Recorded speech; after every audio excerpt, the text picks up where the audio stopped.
service. And now that frees us to focus on our mandate as a regulator. And again, on this juncture, I would like to praise our Honorable Minister for taking that bold step. Because there have been ministers, there's been director generals before her, and nobody actually refocused NITA to its mandate. But she said in the last 2 years, she's like, go back to your mandate and practice what you were established to do, which we've started. You may have heard about us in the news. In August this year, we had the launch of the ICT Week, all in an effort to actually create an awareness for what NITA is mandated to do. So on that note, I would not bore you with too much. I want this to be interactive. NITA is now trying to get into its rightful place. You know, you have our sister agencies who have taken certain entrenched positions, but we now live in a very converged marketplace. Gone are the days that you had telecoms and you had IT. They are all one now. And it's high time that we all work together as institutions to actually provide the services that businesses need, and we don't overburden businesses. So I'll pause here. I'll come back later and have a discussion or question and answers when the time comes. So thank you very much for your time and attention. Thank you.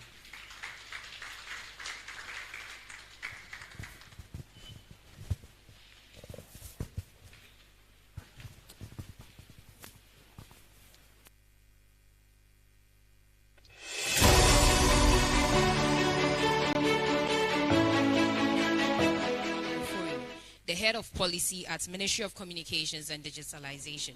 Please let's welcome him with a round of applause.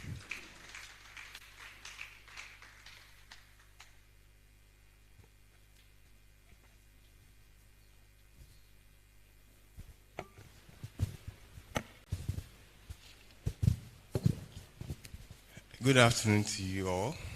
I want to stand on the protocols that has been established by the Director General, so I don't repeat them. So all protocols observed.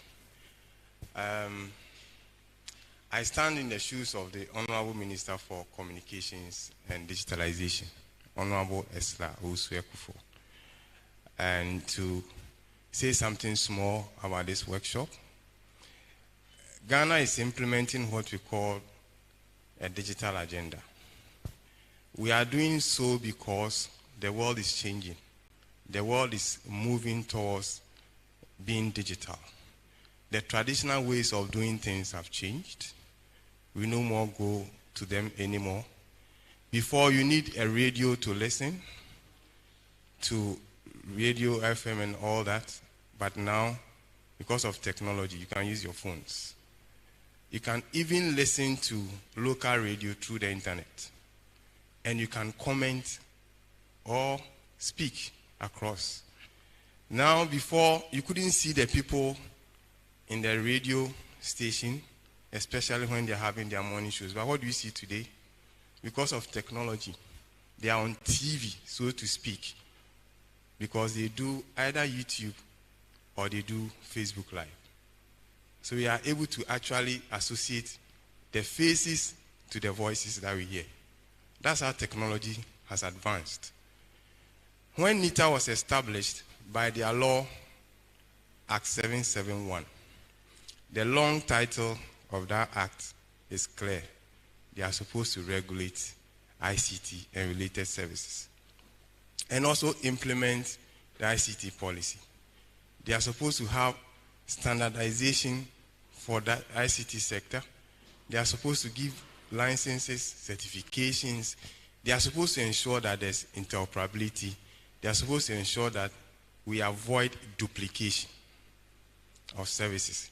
We are supposed to ensure that we don't have systems that are implemented but cannot work. But we all know that since 2008, we didn't see NITA as this. Those who remember NITA, remember them as an organization that offers internet. So if you mention NITA is associated with internet provision, which means they have become a service provider, totally off what their mandate was. So the minister directed that we go back to basis, right? And because of not having the regulator perform its role, we have a lot of substandard software in the system. We have substandard equipment in the system. People bring things that do not talk to each other. And this cut across all government agencies. So how do we ensure that we sanitize our space going into this digital revolution? NITA must perform its role well. But to be able to perform its role of Act 771, which established them, and its accompanying act, which is 772 on electronic transactions, they need what we call a legislative instrument to break it down for us to see what they are supposed to have, which guidelines, which policies, which standards are applicable, how do we interface with NITA to ensure that government systems work as efficient as it is, and also we get value for money on investments that we make. This has been missing, but we cannot continue to be missing this. So as a supervisory ministry, we are working with NITA to do this. But because NITA has been seen in a different light, we have to get the fourth estate to help us to rebrand NITA. That's why we are having this capacity building. So how can the media help us to change our mindset of who NITA is? Because the laws and legislations are being put together, but we need to change our perception of who they are and to accept who they truly are, so that companies and institutions and service providers will comply to the laws of the country and ensure that services that are provided to us as a people are of equal standards as will be done in other jurisdictions, where they don't joke with compliance of their laws. So we want us to all understand what NITA going forward should be. We want to ask the hard questions, and we also would encourage that we give suggestions on how we can improve collectively as a people, because if NITA performs well, it is for our own advantage, and we want them to perform well. There are other agencies that also do something that might conflict with what they do. So we have NCA also performing some roles.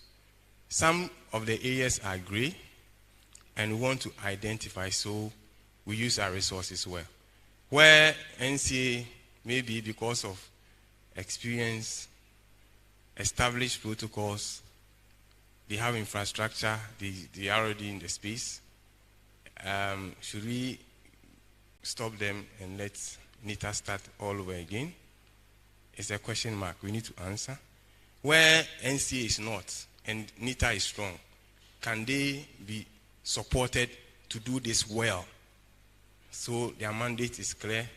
We need to do all these things so that there will be enough coordination, not fighting.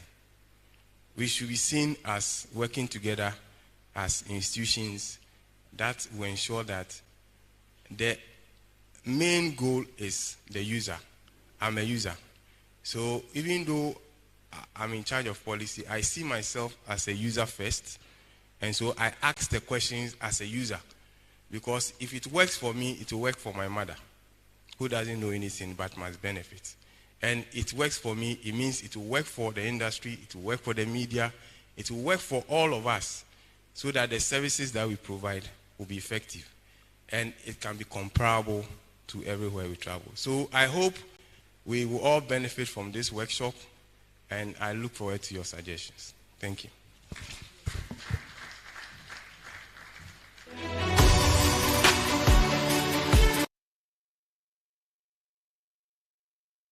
Lofori, please let's give him a round of applause for giving all that overview of NITA. So up next, we have a presentation. Okay, so presentation, government digital initiatives. So the first one will be coming from NITA and another from Cybersecurity Authority. So So I invite Mr. Solomon Richardson to give the presentation. Please, let's welcome him.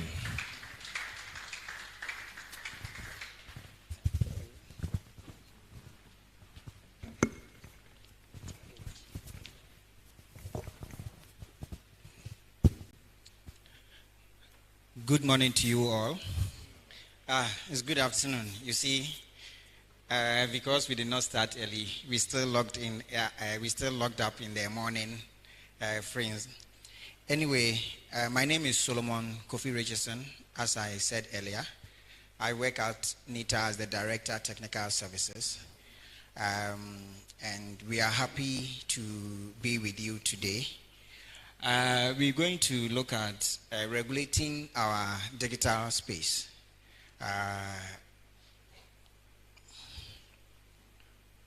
Okay, so I would like to start with this background. Globally, there are a number of frameworks that governs the deployment of digital agenda. There are a number of them, but this is one of the framework that Ghana is being guided by. So if you look at the Building Digital Ghana, some of the main aspects of this framework that guides every country's digital agenda, we have policies and strategy. You are not able to do this whole digital agenda when you don't have a national policy that guides your approach, that guides that whole initiative.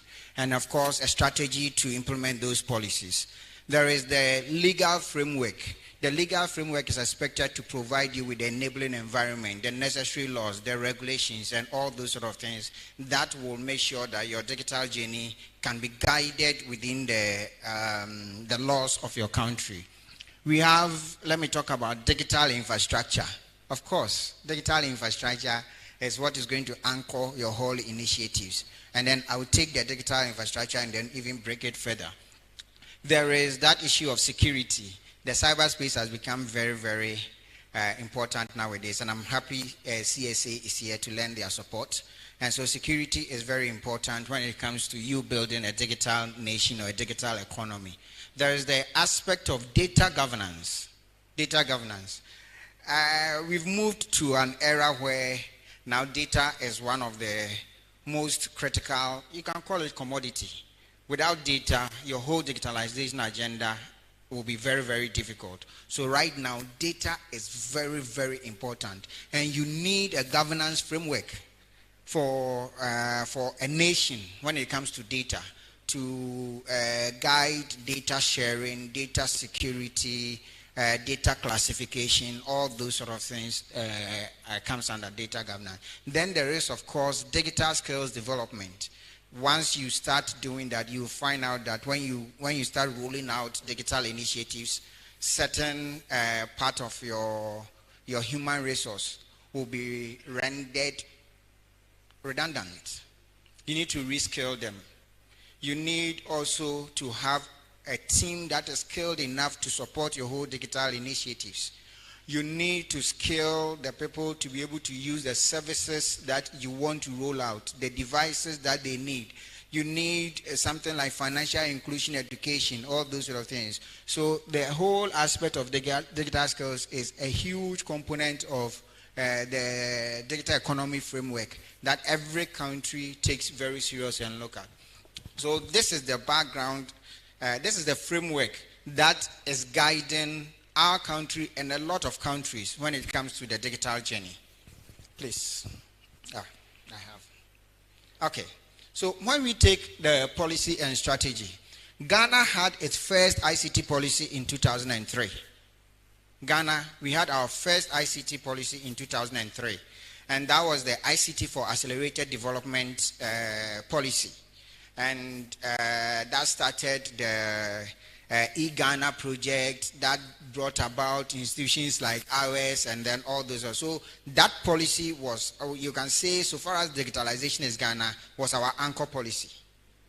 That policy right now, we have lived its tenure. So that policy is no longer live, if you allow me to put it that way. And so the Ministry of Communication right now is at the final stages of rolling out the next policy that is going to guide Ghana over the next decade. We call that one the Digital Economy Policy. The Digital Economy Policy. I think it's at its final stage. Director PPME, if I'm right, is supposed to go to Cabinet. I hear it's at Cabinet right now. So the very moment Cabinet gives it an assent, then that means that that is the policy that we're using now. But of course, the institutions and organizations are already preparing themselves to implement fully this policy. So right now, if you should be asked if Ghana has a policy guiding our digital initiative, it is the Digital Economy Policy that we hope that over the next decade, that is what is going to guide us in all our digital initiatives.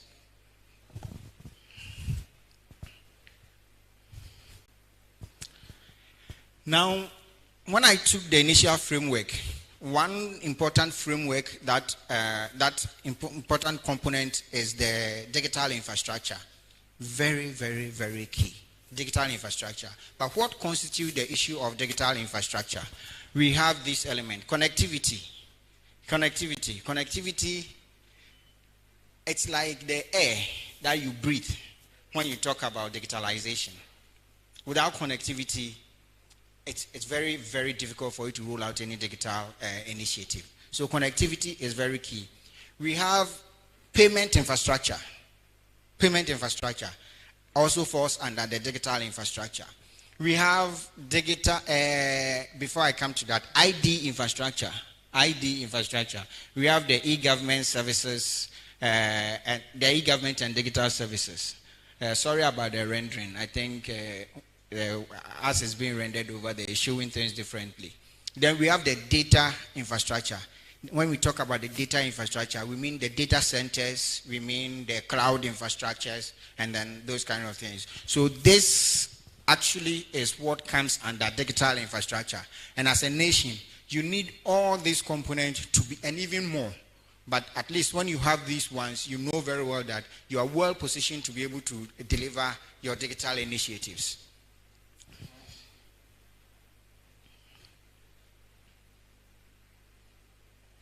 Connectivity. I singled out connectivity because it's a major topic. A lot of countries, especially within Africa, Sub-Saharan Africa, is grappling with this issue of connectivity. Whenever we sit in any government meeting, whenever we sit in any digital conversation, the thing that runs through as one of the most problematic is connectivity. As we talk right now, the submarine cables, we have 5 of them already landed in our country. There is another one to Africa that is also that is spearheaded by, I think, Meta, Facebook. That's the 6th one that is supposed to go live. All these capacities are sitting at our shores with huge capacities, but still internet price is still very expensive in this country. Number one. Number two, we can't even, sometimes when you have the money, you go to a certain part of the country, having access to reliable internet is still a problem. So connectivity, the issue is that we have so much capacity sitting at our shores, but our terrestrial infrastructure, we still have deficit with our terrestrial infrastructure, backbone network, the fiber network, the microwave network is still not adequate. And you ask yourself, why is it so? Telecommunication is very expensive. If you look at it, the investment that is required over there and the returns that you need. So the telco companies are only looking to invest in areas that they think brings them the quickest return. And so when it happens like that, government through probably regulation and policies, must intervene to try and do something about it to make sure that the whole country is covered. That is how come, if you look at the very left side of it, you have some other initiatives by government. So along the eastern corridor of the country, from Ho all the way to the north, our border around Kumbugu, for instance, government decided to invest, I think, about $30 million to build fiber infrastructure. And the idea is that all the telcos don't want to invest around that area because it is too expensive. The returns is not that much. Government has invested in building a fiber network over there, and he has allowed all these private telcos to lease capacity and serve those areas. So as I talk to you right now, MTN, Vodafone are all connected on this part of the infrastructure, serving the eastern corridor. That's one of the initiatives. Through GIFEC, government is also rolling out what they call the rural telephony project. So MTN won't go to certain areas to build towers over there. Vodafone doesn't. Airtel doesn't want to go. What government has done is that they have implemented a solar panel, solar-powered infrastructure over there that allows all the telcos, be it MTN, be it Vodafone, to plug in at the core. Once they are plugged in at the core, when you are within the catchment area of that tower, whether you are MTN, whether you are Vodafone, whether you are this, you can, I mean, when you have their SIM card, you are able to access services through that tower. So then that means that MTN will not go and build. Government has built over there, but MTN, Vodafone, everybody is delivering service through that. And they even have special rates for the locals over there because the livelihood of people around that area is largely low. And so they are not able to pay what those of us in this room can pay. So that is some of the initiative that government is doing. So right now, I think we have GIFEC CEO over here. When it's time for her to talk, she will be able to throw more light on the rural telephony project. ECG is also, now what we want to do is that we are using the ECG existing infrastructures, their pylons, their poles, to now string fiber cables. And if you look at constructing fiber infrastructure, the biggest cost of it is the civil works. That is about sometimes 60%. So if you take that aspect of it, then deploying fiber infrastructure becomes much cheaper. So what is being done right now is that the ECG infrastructure, we are just stringing cables, fiber cables across it so that we can have fiber reach out to more areas faster and cheaper than we have right now. Hoping that within the next 3-4 years, we can have fiber infrastructure all over Ghana. Once there is electricity, we should be able to have fiber infrastructure at that very area. Of course, Gridco is also one of the infrastructures that we are also using to help extend more fiber infrastructure. But you can say that Ghana is a country that our telecommunication area is private sector driven. It's private sector driven. Government comes in through interventions just to add up to bridge the gap. I mentioned when I mentioned the digital infrastructure, I've mentioned connectivity. We are also talking about ID infrastructure. So for ID infrastructure, we have two components of the ID infrastructure. Identification of individuals and identification of entities. You just don't want to identify the individual. I think we've done such a great work with the national ID right now, but what about the companies?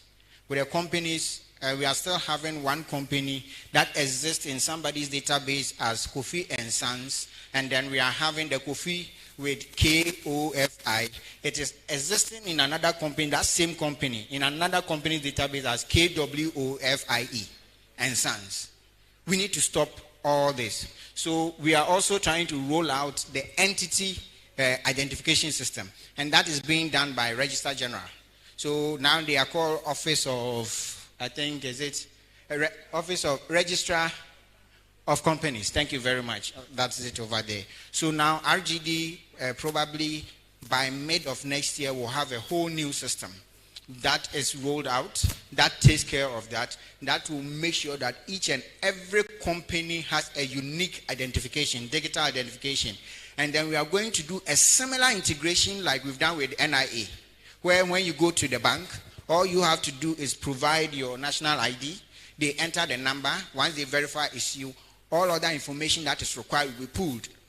And then you can do whatever you want to do with it. So by then, you know that once you register a company, all regulators who need to know that such a company has been registered will be notified by such integration. Very, very important for us.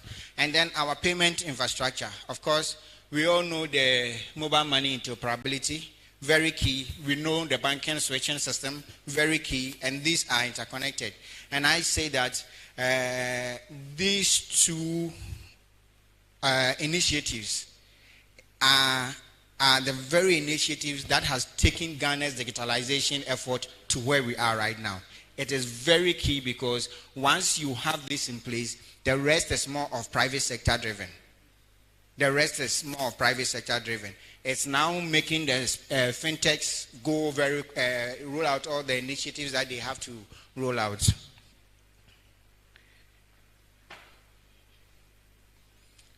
Data infrastructure.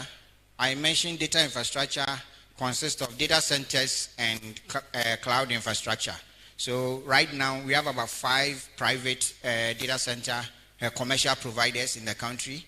We have a couple of how do you call them? The cloud infrastructures providers, and then Ghana government itself has the national data center and a secondary data center somewhere in Kumasi that is supporting the whole government agenda. The interesting thing is that the government data center is big enough that it's even onboarding some private businesses. As at now, if you look at the capacity of the data center that is utilized, you have about 60 to 70% being the private sector who are co-locating over there.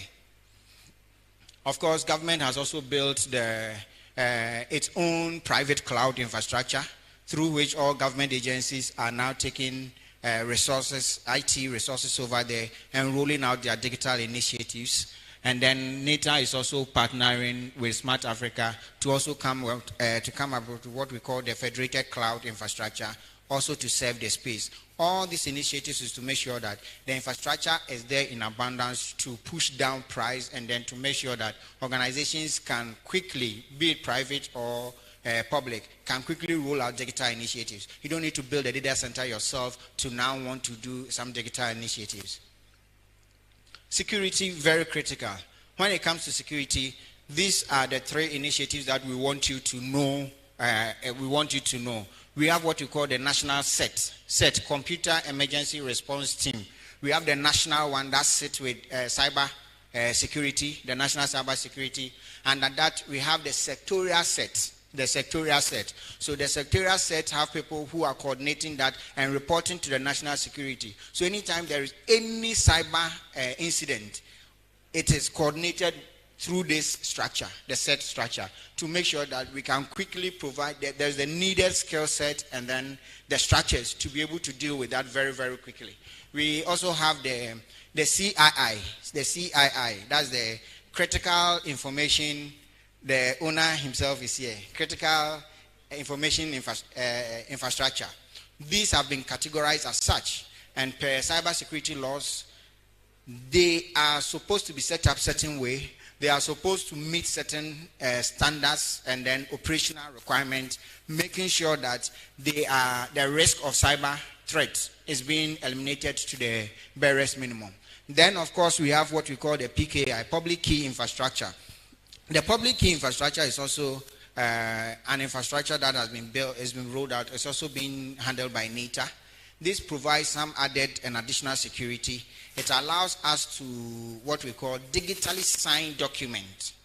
So if your driver's license, for instance, we digitally sign it, it is very difficult for someone to fake it.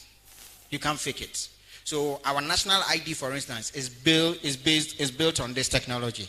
is integrated into this technology, and then making sure that your national ID has the highest level of security for people not to be able to fake it. When you fake it, we can easily tell that it is fake. So we are now we're going to be integrating almost all public documents with the digital, the PKI infrastructure, to make sure that your land document, your company registration document, all those sort of things can no longer be faked. The very moment you fake it, when you present it anywhere, once they check with the system, they tell that this is not original, this is fake.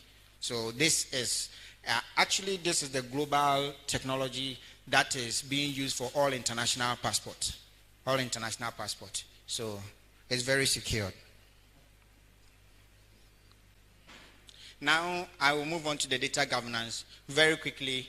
As a nation, we need to have a data governance framework, because now NIA collect data, but it's needed across the whole economy. There should be a governance framework that will guide the sharing and use, storage, and processing of this data. National Health Insurance collect data. It has to be used by a number of entities. So the data governance framework, which we are developing with data protection, is going to ensure that.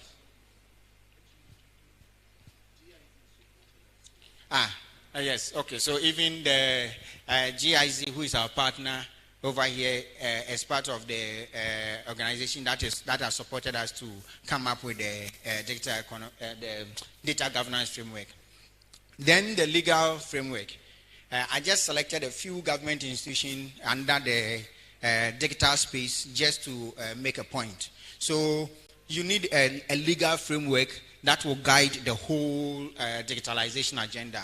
Thankfully, when I attend conferences, I should say that I am proud to say that Ghana is quite ahead if you compare to a number of African countries and even some countries outside of Africa in terms of our legal framework. We have the laws, we have the regulations to guide our digital economy. If we take advantage of that, then we should be able to now guide our space very well. So you need laws, you need institutions. Of course, most of the laws must be implemented by certain institutions. You need regulations, you need standards. Very, very important, standards.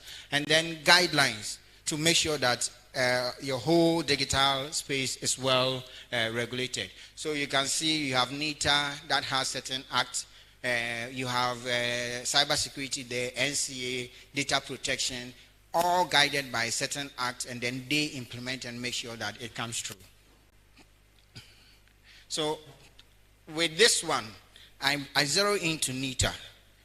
I think that Director PPME did a good job, gave you a background of how NITA came to be veered off its original mandate, being directed. So over the last 2 years, we've been building the structures to help us become the ICT regulator. We are anchored by two legislation. That's the NITA Act, which is Act 771, and then the Electronic Transaction Act, that is Act 772. So these are the two major acts that guide the operations of NITA. Of course, we are developing the subsidiary legislations that will be more specific and guide our operations. That is ongoing currently. So with this one, I want you to see what NITA's mandate, what our mandate looks like. And it has been teased out from our act. So it's more like a summary. So if you look at NITA's mandate, our mandate is in twofold. Our mandate is in twofold. The first fold is NITA as the regulator, and the second one is NITA as the CTO. That's the technology advisor for government. So this is NITA's role. We are the regulator for ICT in Ghana, and then we are also the technology advisor for government. So if you look at our role as ICT, these are some of the things that we do. Regulate the ICT space in Ghana, consumer protection within the ICT space in Ghana, set up and enforce standards across the public sector, periodic audit of IT system within the public sector, registration, certification of players within the ICT space. That's some of the regulatory activities. Then, as technology advisor, we lead the national digitization effort. So, our mother ministry, being the Ministry of Communication, set up the agenda, set up the policy, the strategy. NITA is the implementing agency. So we are expected to implement all the policies and the agenda that is set forth by government. So I should say that right now, if you are sitting here, sometimes you need some clarification on digitalization initiatives, feel free. If you think there are some things some breaches that you see within the digitalization space, feel free and then get in touch with NITA. I'm sure you get someone, if not us directly, but direct you to some of our sister agencies that will give you specific answers. Then we provide technical advisory and support for IT projects across the government. So you find out that within government there is a lot of duplication going on. So we are now trying to streamline these things. So some of the things that we have done, for instance, we have now deployed what we call the government payment portal or payment gateway. So all government systems that requires collection, online collection, you don't build your own. All you have to do is build your system. We give you an API. You integrate with it. You are gone. We've built the National Data Center and the cloud. So now we are not allowing government agencies to be building their own data centers. If you need a data center, we give you space in there. If it is cloud infrastructure, we give you. You don't build. Then we are harmonizing. And then you can also be sure that we have built the standards and the standards within all these systems. And so it's not now that you have to worry, which standard must it meet, does it meet this, and then all that. Once you subscribe to the service, it's done. We've built the government virtual office, what we call the smart workplace, central, and all government organizations are being enrolled. So you have your email, you're able to do your Teams meeting, you are able to do everything, internal correspondence, all of that, built centrally and being reused by all government agencies. That's the strategy that we're using right now. We have aligned technology project to the digitalization vision and framework. Implement the policies churned out by government with respect to ICT, as I spoke about it earlier. So now, when it comes to the aspect of the regulation, the ICT space is very, very broad.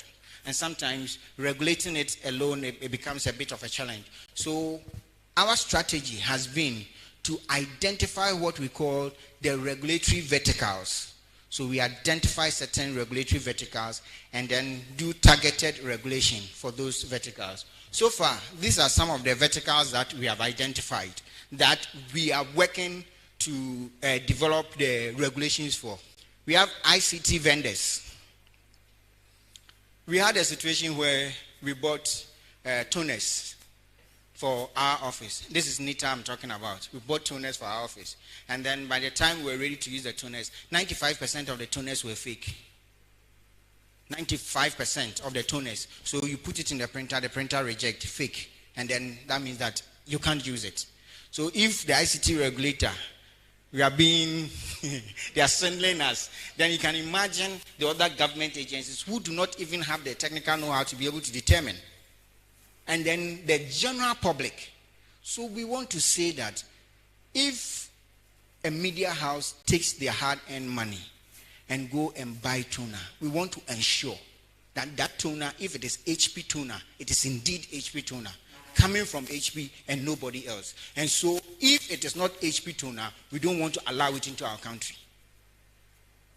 That is what we want to do. So come up with the regulations to make sure that within the ICT space, all the devices and the product coming in, be it software, be it hardware, should be. So right now, within government, when you have done procurement and it is ICT, NITA comes in and certify them before you do payment. We did that for, I don't want to mention, one of the government agencies, and then we found some of the devices that they were end of life. So the manufacturer had said that these devices, they are end of life. I don't produce them anymore. I don't produce spare parts for them anymore. I don't support them anymore. So when you buy and you have a problem, nobody will mind you. But then suppliers were bringing it. And so when we did it, because when you take it, we have some verification we do. With the very moment we did, we found out. We wrote to them and told them that these do not pass. So the supplier should come for them and then bring you new ones. And so these are some of the standards that we want to roll out to ensure that ICT vendors within our space are really bringing genuine things. We have ICT professional. I always use this, as uncomfortable as it is, that's what I use. We know there's net issue, where somebody who had no training whatsoever in IT was holding the highest position in IT within SNET, and we know the story. We want to try and then clean the space a bit. And you see, investors, when they are also coming into your country, are also looking. When I'm going to invest, do I have the reliable skill sets over there?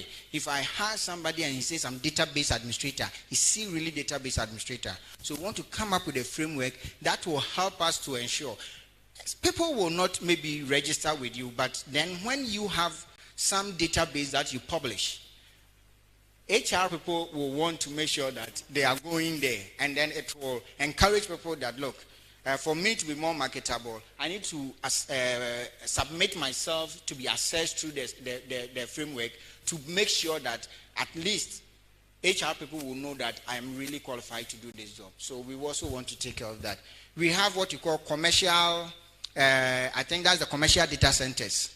So we are putting policies and initiatives to attract more data centers to serve not only Ghana, but maybe probably within the West African. Right now we have 5. And we have about 3 or so lineup that we are hoping within this year, within the coming year, they will start construction for that. But as we bring them, we need to think about the consumer. So we need to come up with some regulations to make sure that they are abiding by certain kind of standard regulations to make sure that the consumer is not exposed. Same for commercial cloud infrastructure. Then the big boy in the room, public sector IT. Of course, when we mention public sector, I see the smiles and the faces. You understand? I mean, substandard, not efficient, and then all those sort of things. If we say that we are still going to develop our digital structures with still that attitude, that's a problem. You shouldn't allow NIA to be collecting your data where they are now saying that that is the single identity system, and you go to the bank and they say that NIA data center is down. We shouldn't allow that. So we should tell NIA that for you to operate this, there's a minimum infrastructure standard that is required. This is the minimum architecture. You need this set of engineers. You need to be certified this. So we want to come up with that standard for public sector. That before you, for all the public sector, you need to abide by those kind of things. We do an audit on an annual basis, and then they also go to communication subcommittee, like you go to public account committee, if you flout those things. So these are some of the things that we are coming up with so far as the regulation. Then e-commerce. There's this issue I'm hearing people order, and then they tell them, meet me here for this. They get there, they pay them, they beat them, and leave them there and run away with their money. Sometimes you look, what you order, is that what you get? Some people order, pay, and then all of a sudden, the number that they've been dealing with, all of a sudden, they don't get the number again. But meanwhile, it's a platform that looks very reliable that they went to order from. So we want to also regulate the e-commerce space. And with this, we are also partnering with GIZ to do some work within that space as well. And then the PKI that I mentioned, of course, it's also one area that we want to put regulations in place to make sure we guide. So when it comes to NITA and its regulatory activities, this is the approach. These are some of the initiatives. These are some of the things that we are doing so far as the regulations are concerned. So from here, I will just now move away from this and then just show you some interesting statistics. So on the global level, this is how Ghana is standing like. On infrastructure, out of the 100, we are doing like something like 57.9. That means that there is, we have a long way to go. And so our digital economy policy is structured in such a way to address some of these things. Affordability, we are not doing well at all, 41.0. That's how it's over 100. So affordability, we are not even at the global average. We are not even at the global average. But you want to push this initiative of digital. People should be able to apply passports online. But the cost of connectivity is that expensive. How do you address these things? So we need to really address these things. Consumer readiness, that one we are not doing bad. 59, at least above the average, but still more to do if we really want to get that one. Content and services. The content is just not there. The content is just not there. The services are just not there. We are still doing the manual things and then stuff like that. So we need to look at it. And then our population, key metrics. So the population is 32. You have the per capita over there. The rural population is 42%. Mobile broadband coverage. Mobile broadband coverage. They are saying that we are at 99% of the population. Not bad. But you want to find out what's the definition of the broadband that is being used over here. And we think that we can just do better. The mobile connections are showing over there and all that. So our index score, network coverage 89.2%. The network performance, NCA, Kofi, I'm going to say your network performance is that bad. But I think you will also speak and then you tell us some of your initiatives to help us improve. It's a collaborative effort between the agencies under the Ministry of Communications to do all these things. We have the mobile data affordability. We have the handset affordability. Taxation. E-levy. E-levy, yes, as topical as it was. The numbers I'll be showing you will tell you that the e-levy actually did not have much of a negative impact. Probably, maybe if it was not there, would have been doing better. But the numbers are showing. I think the 2-3 months that followed its implementation, the numbers went down, but it picked up again, and then the numbers now are quite encouraging. But probably, if it was not there, it would have been doing better. So, NIA, right now, this is where we start with NIA. I'm just almost at the tail end of my presentation. NIA, right now, we have a little over 17, it's not a little, 17 million people, 17 million registrations. That's 17.6. And then the cars printed around 17.4. The cars issued 17.8. 16.8, around that number. And I just attended one international conference and realized that a lot of the African countries, big African countries, they are still struggling on how to do the identification. It's a big problem. And so when you tell the Ghana story, it's like, how did you do it? You are there. And so for that one, I would say that Ghana should pat itself in the back on how we have handled our identification system. We are hoping that the under 15 registration will also start very soon. And then the children at birth will also be registered. This is one initiative I mentioned, the Ghana.gov platform. This is the government payment gateway. So for all online collections are being done through this. And then as it stands right now, for this year, the platform has collected a little over 73 billion Ghana cedis. The platform has collected a little over 73 billion Ghana cedis. The number of average amount per transaction is what is there. And then the number of transactions, I think about 8 million transactions so far.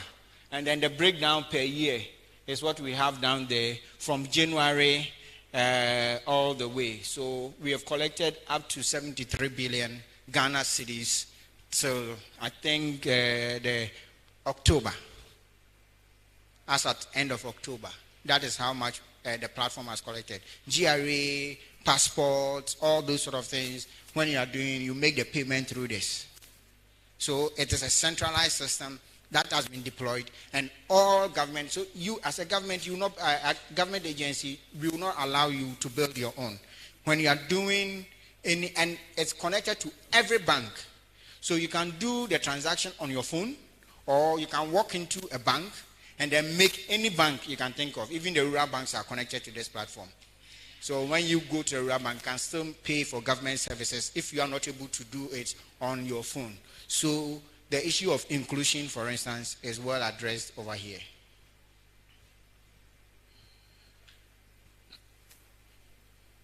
I think the last slide. Okay, so we tried to also look at Momo transaction, and it was very interesting.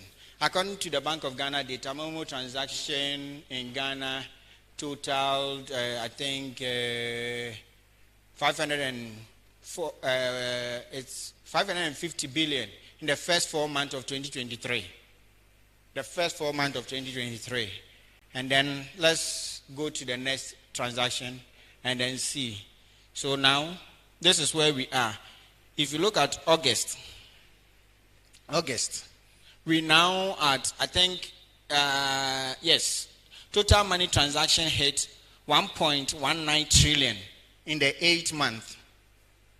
In the 8th month, 1.9 trillion is where it's gotten to. Look at the year-on-year comparison. The year-on-year comparison is showing you that for every year, there are some of the years that is like about double. Some of the years that is about double. So that is how come. And for me, I think whatever barriers that we have in place so far as mobile money is concerned, we need as a government to address it, because the issue of inclusion is very, very important. At least someone cannot go to the bank and open bank account. But the very moment the person has a phone, his bank account is sitting with him in his room. It's sitting with her in her room. So that one is very easy. And so as government, that is what we need to do. Make sure that whatever barriers there is, connectivity should be addressed. Connectivity should be addressed. Affordable devices, we should address that one. The issue of, affordable connectivity should be addressed to make sure that as many people that can have their bank account sitting on their phone as possible. Inclusion, very, very important. So this is the reason why we have almost all the other government agencies over here, because we work together to make sure that we address this. This is not the issue of NCA. This is not the issue of NITA, data protection. It's our collective issue for us to address. Over here, I will say thank you very much for time.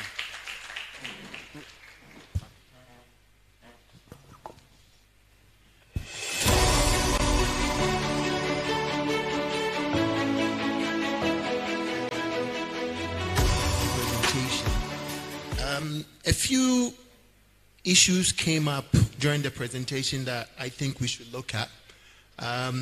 One of the issues that has bedeviled us is the issue of fiber cuts, all right, for terrestrial fiber. It is only Ghana that anyone can get up and start digging roads, spaces in front of homes without proper notification from the authorities. We may say, oh, this is my house, I can do whatever that I want to do. But it impacts us eventually, right? The amount, my first 2 years of being the DG of NITA, before the private partner came in, the amount of money I spent rectifying fiber cuts on the Eastern Corridor was just ridiculous. Okay, you cut, you fix it today, tomorrow is cut. You fix it today, it's cut. So during Solomon's presentation, he talked about the ECG, pylons. Aerial fiber is the best way because it's difficult to cut. So we assisted ECG. Now I think they've given the commercial contract to Vobis, but we assisted them. Now there's a document in front of the vice president that I proposed when I came there. And I'm like, look, government at any point in time has invested in ECG. has invested in Gridco, has invested in Ghana Gas, has invested in so many organizations that have fiber assets. Why on earth would we not consolidate them to serve the people? It's not rocket science, okay? We must do that to be able to, expand connectivity and not put all the burden on the GIFEX of this world and all those kind of things. So, you see, for me, I think there are solutions to our problems. And sometimes we just don't want to do it. You cannot, even Togo here, you cannot go and put a pickaxe on the road and start digging. Okay? Why would we allow that to happen here? So we are saying that, just as in the US, UK, before you dig, you call, because there could be a gas pipeline, dug there. There's some trenches that you could cause explosion. So we are saying that, look, before you dig any road, you must call a toll-free number. We are working with NCA because NCA knows all the commercial fiber networks around. And we should be able to even commercialize this. If we keep a good data of where the connectivity is, you can call and pay a small amount for us to tell you, because somebody has to do that job and keep it going. So I just wanted to bring that to our notice, because it is critical for the digital economy that we are all praying for. There was also an issue of interregulation and intercooperation. I must say that the director generals that are currently heading the agencies under the Ministry of Communications and Digitalization do work closely together. All of us talk, and therefore, when there's an issue, I can pick the phone and call my counterpart, and we can discuss that. It is important, and this must also transcend in other government institutions, because what we are doing ultimately is serving the citizen, and we cannot overburden the citizen. Okay, when we do these things, there's a notion that you become a regulator so that you can charge fees. That is not it. So if NCA is already in the place and they are charging some fees, I just have to talk to my people at NCA. Charlie, I also have some responsibility here. So give me maybe 10 pesos of whatever you are collecting, so that we don't overburden the business. But we all work closely together to make sure that the businesses succeed. It's very important. And then Ghana.gov, I happen to be, before this role as the Director General for NITA, I was the technical advisor to the Finance Minister on ICT. So I happen to be one of the people who actually started Ghana.gov when we brought the consortium together. So I know the history very well. If you care to know, the Finance Minister was very concerned that at any time how much money does he have in the country before he goes and borrow? That was very difficult to find, because there goes agencies that collect money for government, and they do not put it in the consolidated account when they are supposed to put it. Okay? So at any time he doesn't have a true picture of how much money we have in the country. So he said, I need a system that will help me. And this system, it wasn't easy. The amount of kickback, the fights we had from the banks in particular, because if you take GRA, for example, customs, they only had EcoBank and Ghana Commercial Bank collecting on their behalf. Okay, so if I'm a customer and I want to do business and these banks are not close to me, I have to go and look for these banks and all these kind of things. And the banks were not putting the money, they were not sweeping the money into the consolidated account when they needed to do so. So we designed this, and I'm proud to say 3 Ghanaian companies, elsewhere competing companies, came together to develop this for Mother Ghana. And I dare even say that individually, the monies that these individual companies are making, probably they make more from the Ghana.gov commissions that they get. Government did not pay them 1 peso. So we brought Express Pay, Haptel, and IT Consortium together, and we said, go out and develop a system. I can tell you, because the infighting that even happened between these 3 companies was not a joke. government did not give them one Tesla to go and develop. The idea was develop it and you can enjoy on the upside per transaction fees. And I can tell you that now we do not wait for any human being at the end of the day. At the end of the day, the system sweeps what belongs to government, and we give what belongs to Caesar, to Caesar. So for me, we are exporting this product. There are many countries that have come to Ghana, and they see this system, and they are very impressed with it. 70-odd billion. I mean, we would not have that money sitting in government coffers. So I think there's some initiatives that has happened. Working on this, I didn't even know I'll end up Anita. And I remember saying that we should, and the minister was very forceful here, that we should give Nita a role to play. You know, again, thanks to Honorable Eslo Ekufu. She said, give Nita a part to play. And at that time, I was like, why Nita? What role are they playing? You see how the God works. I ended up Anita. And I'm enjoying the benefit. My share, that is what keeps me afloat. My share of running the call center alone is not shabby. So Ghana.gov is a very impressive platform that Ghanaians have developed for Ghana. I'm very proud of them.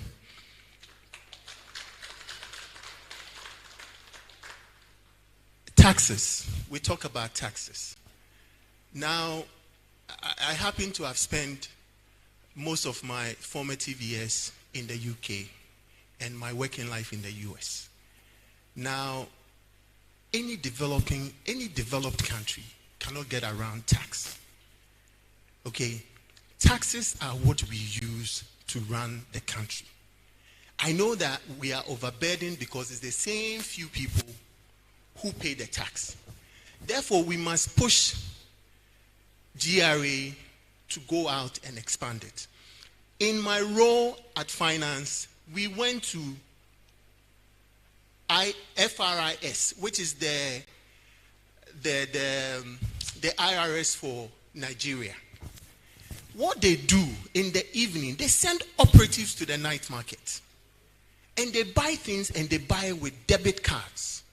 What they do by that is that when they buy, they have actually brought you into the formal sector. So we claim that we have people who are unemployed. We have university students who are unemployed. Let me just give you a classic example. I happen to be part of the team that got Channel 5 in the UK to operate. Now the Channel 5, the spectrum Channel 5 had was conflicting with ITV, which is Channel 3, and Channel 4. All right?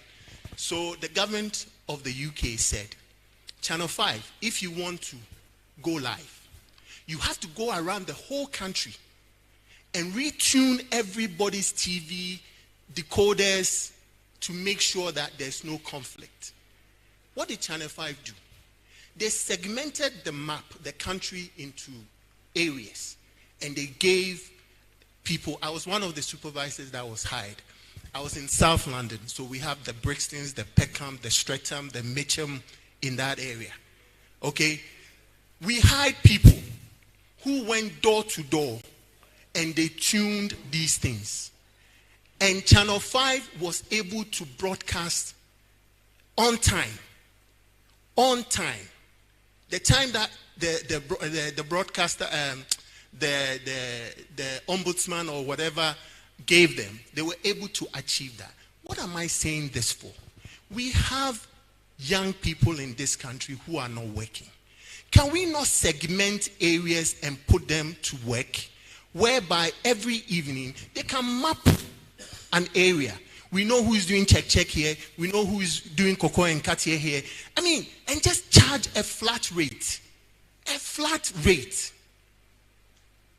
That would help us. Because instead of every time we take our basket and we go to these developed countries and we are looking for grants and aids and all those things, we can do it for ourselves.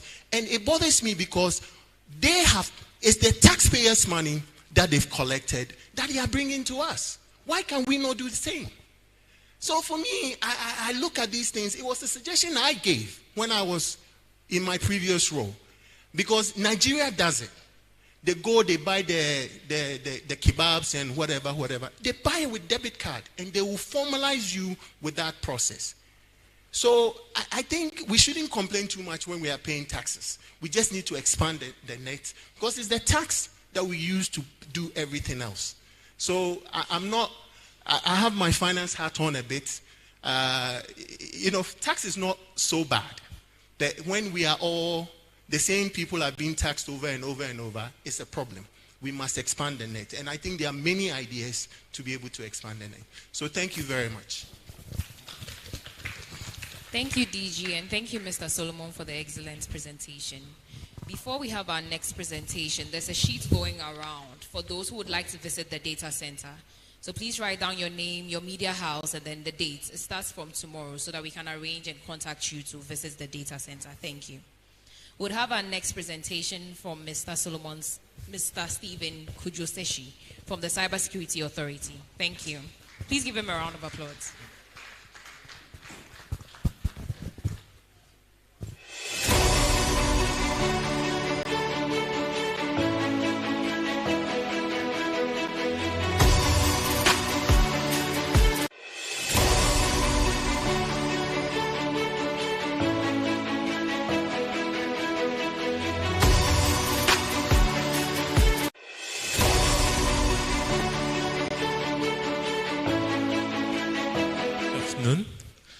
Looks like your pointer is not working, so you may want to. Yeah. Okay. Please check on it.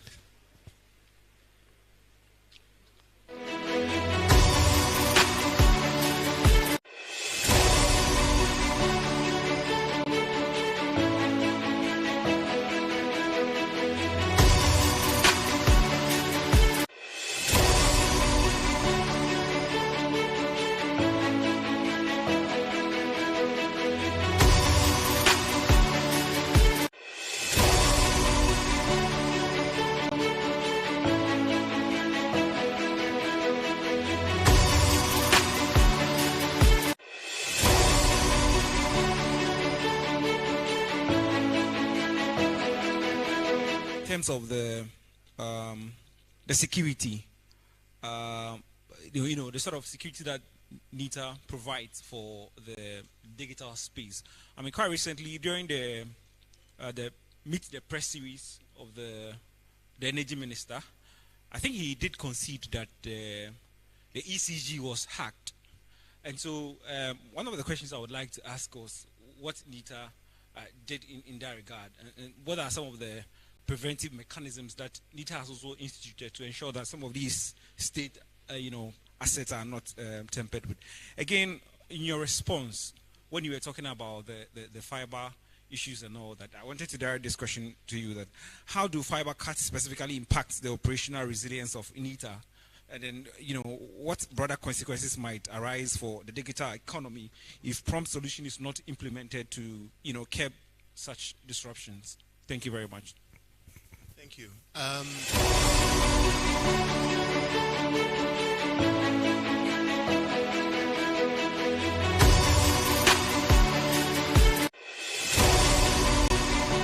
Takes dark fiber from us, and so is Vodafone, to provision service for the north and onwards. So when they cut a NITA fiber, it's not just NITA that is affected and government services that is affected. It affects some of these commercial, and they're dire because in telecommunications you can't go down for long because people's services are dependent on it and all that. So that's why for me I'm saying that, and it was the first proposal I did when I got to NITA, that we must consolidate all government fiber assets, right?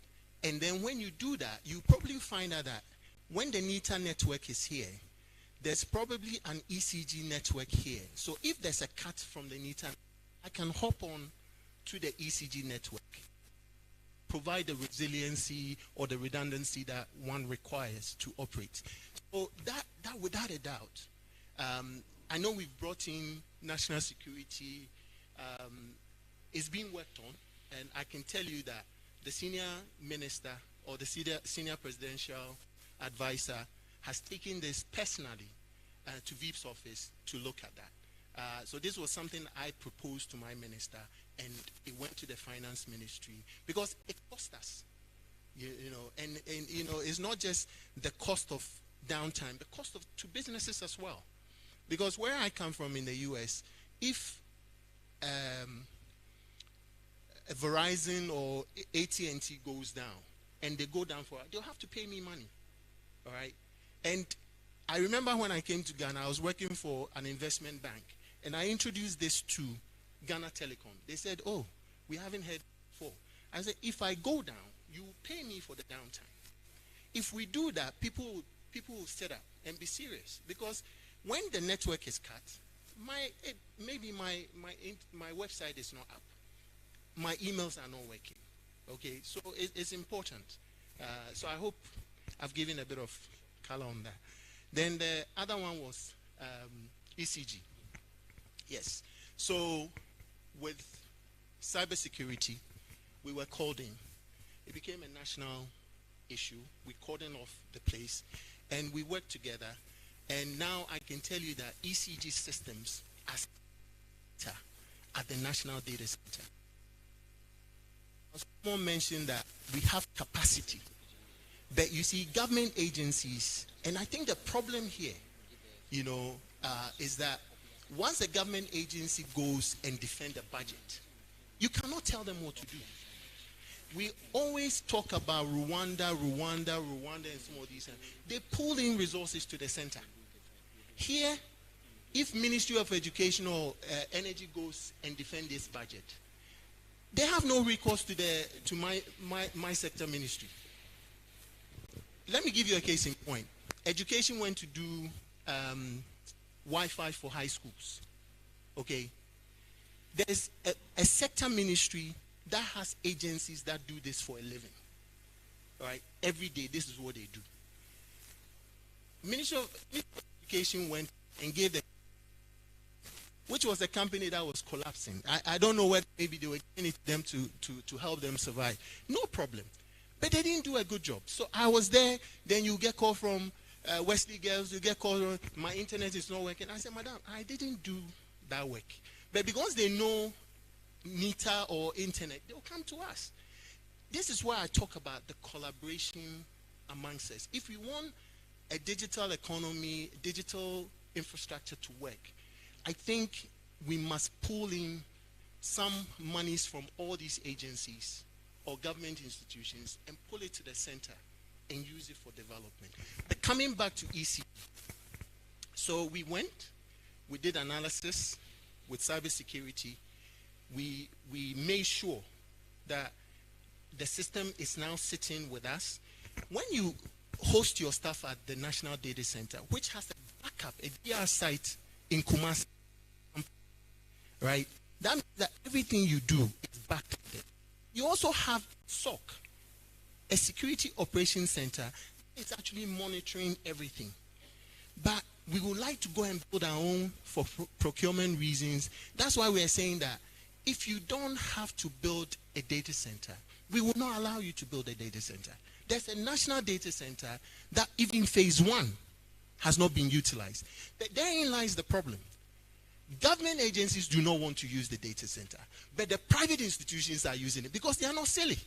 They know the benefit that they gain, right? So if you come to our data center, 60% of the customers there are private sector. They realize that, look, to run a data center is expensive. Power continuous because you've got to cool the systems. All right, let me go and host. So these are some of the things. And we are putting in, so there's an enterprise architecture. So Solomon was talking about the pillars. It's not that we are now about to do them all. There are stuff, there are guidelines. Recently we had to approve through World Bank and the Ministry of Finance that every document has to be signed, digitally signed. We implemented that. So we are not starting now. We've done some things. There's an enterprise architecture that we are introducing to all government agencies. If they follow it, there are processes. Cybersecurity does an audit. We do an audit now, and we point things out to them, right? But hitherto, now if you ask for a government domain, at .gov.gh, we will not allow you to host it outside. Before then, people were hosting it outside. So these are some of the things that we've introduced to curb some of these issues. Thank you very much, DG. So for the sake of time, please, we'll put a pin. And then we have other presentations to go ahead. So when they are done, then we'll have a Q&A session.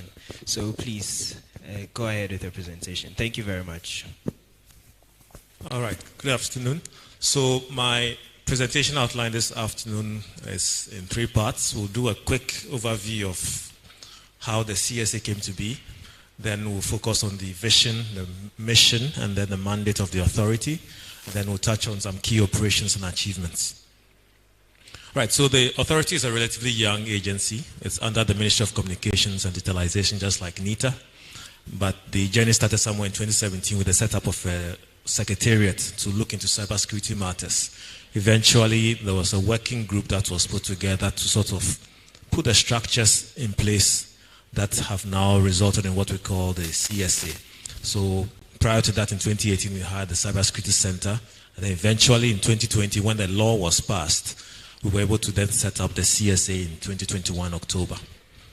Next slide, please. Right, so the key thing that backs us is the Cybersecurity Act of 2020, Act 1038.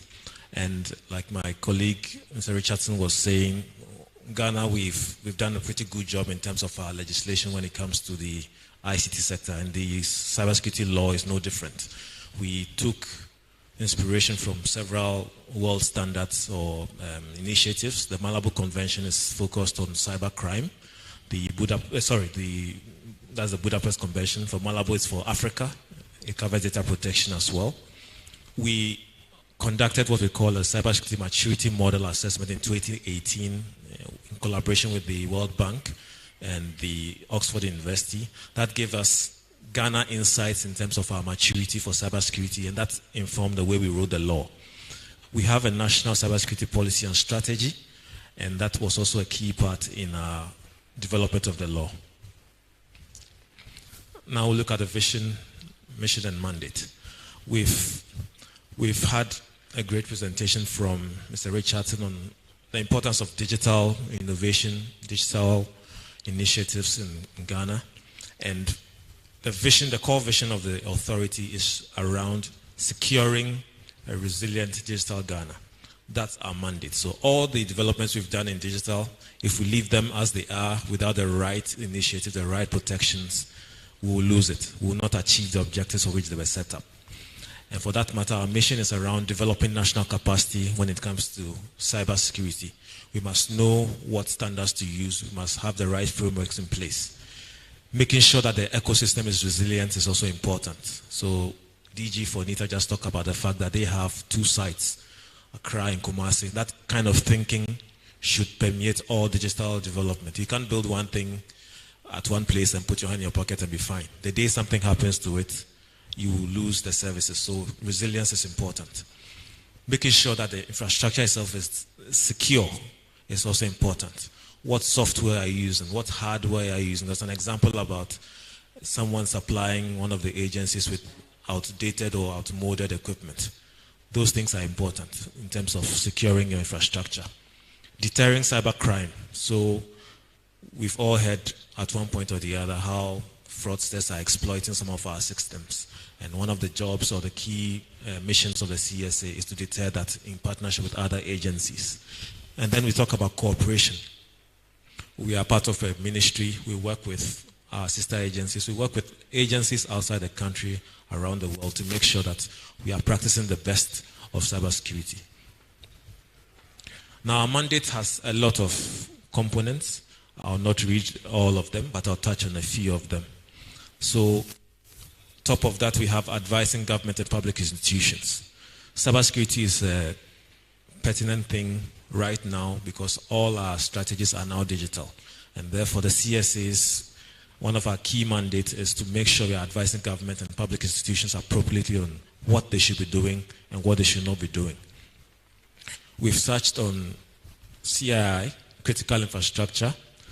a lot of the public services we have, whether you're talking about energy or you're talking about even government services, transportation, we consider them as critical. And for that matter, we have to enforce some regulations around how they operate. We'll see a bit more of that as we go along. Education. Educating the public on best practice, how they should behave online, what they should do, what they should not do, is one of the core mandates of the CSA. And around that, closely related to that, is around creating awareness about cybersecurity matters. Now, we provide technical support for law enforcement agencies and security agencies to prosecute cyber offenders. So our ecosystem is developing, and for that matter, people are able to discover loopholes now and then and they exploit them. So our job is to work with law enforcement, the police, CID, and the like, to make sure that that is minimized. The other thing we have there that I'd want to touch on is around support. So technical advance or technological advances, research and development. So as we go along, we need to be able to develop our own systems as Ghana. For now, we are happy to use the standards that already exist, but eventually an understanding of our own environment will inform us customizing these frameworks for Ghana. And that's one of the reasons why this is in the mandate of the CSA. We also are looking at establishing standards for the provision of cybersecurity services, and I'll touch on that later on in terms of who operates in the country, what entities are operating, how are they doing their business to ensure that our systems are safe. And then definitely codes of practice and standards is closely related to that. Now I'll touch on our key operations and achievements. There I'll look at capacity building and awareness creation. I'll talk about the computer emergency response teams, the set, and then some regulatory activities that we are currently undertaking. So our capacity building and awareness creation strategy is based on what we did in 2018, the study with Oxford University and the World Bank.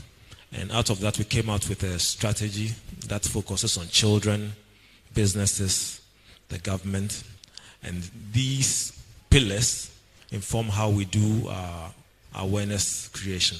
Here we see the Vice President launching that strategy in 2018 during the Awareness Month.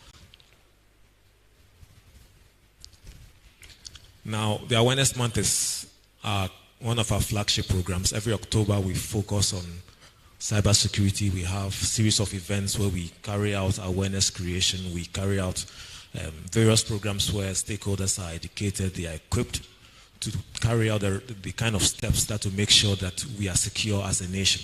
So this year was no different. Our theme was promoting a culture of digital safety around the country. So several programs were had. We've also been collaborating with other countries. There you see Director General Dr. Albert II from the left signing some MOUs with Rwanda. We have others with Mozambique as well.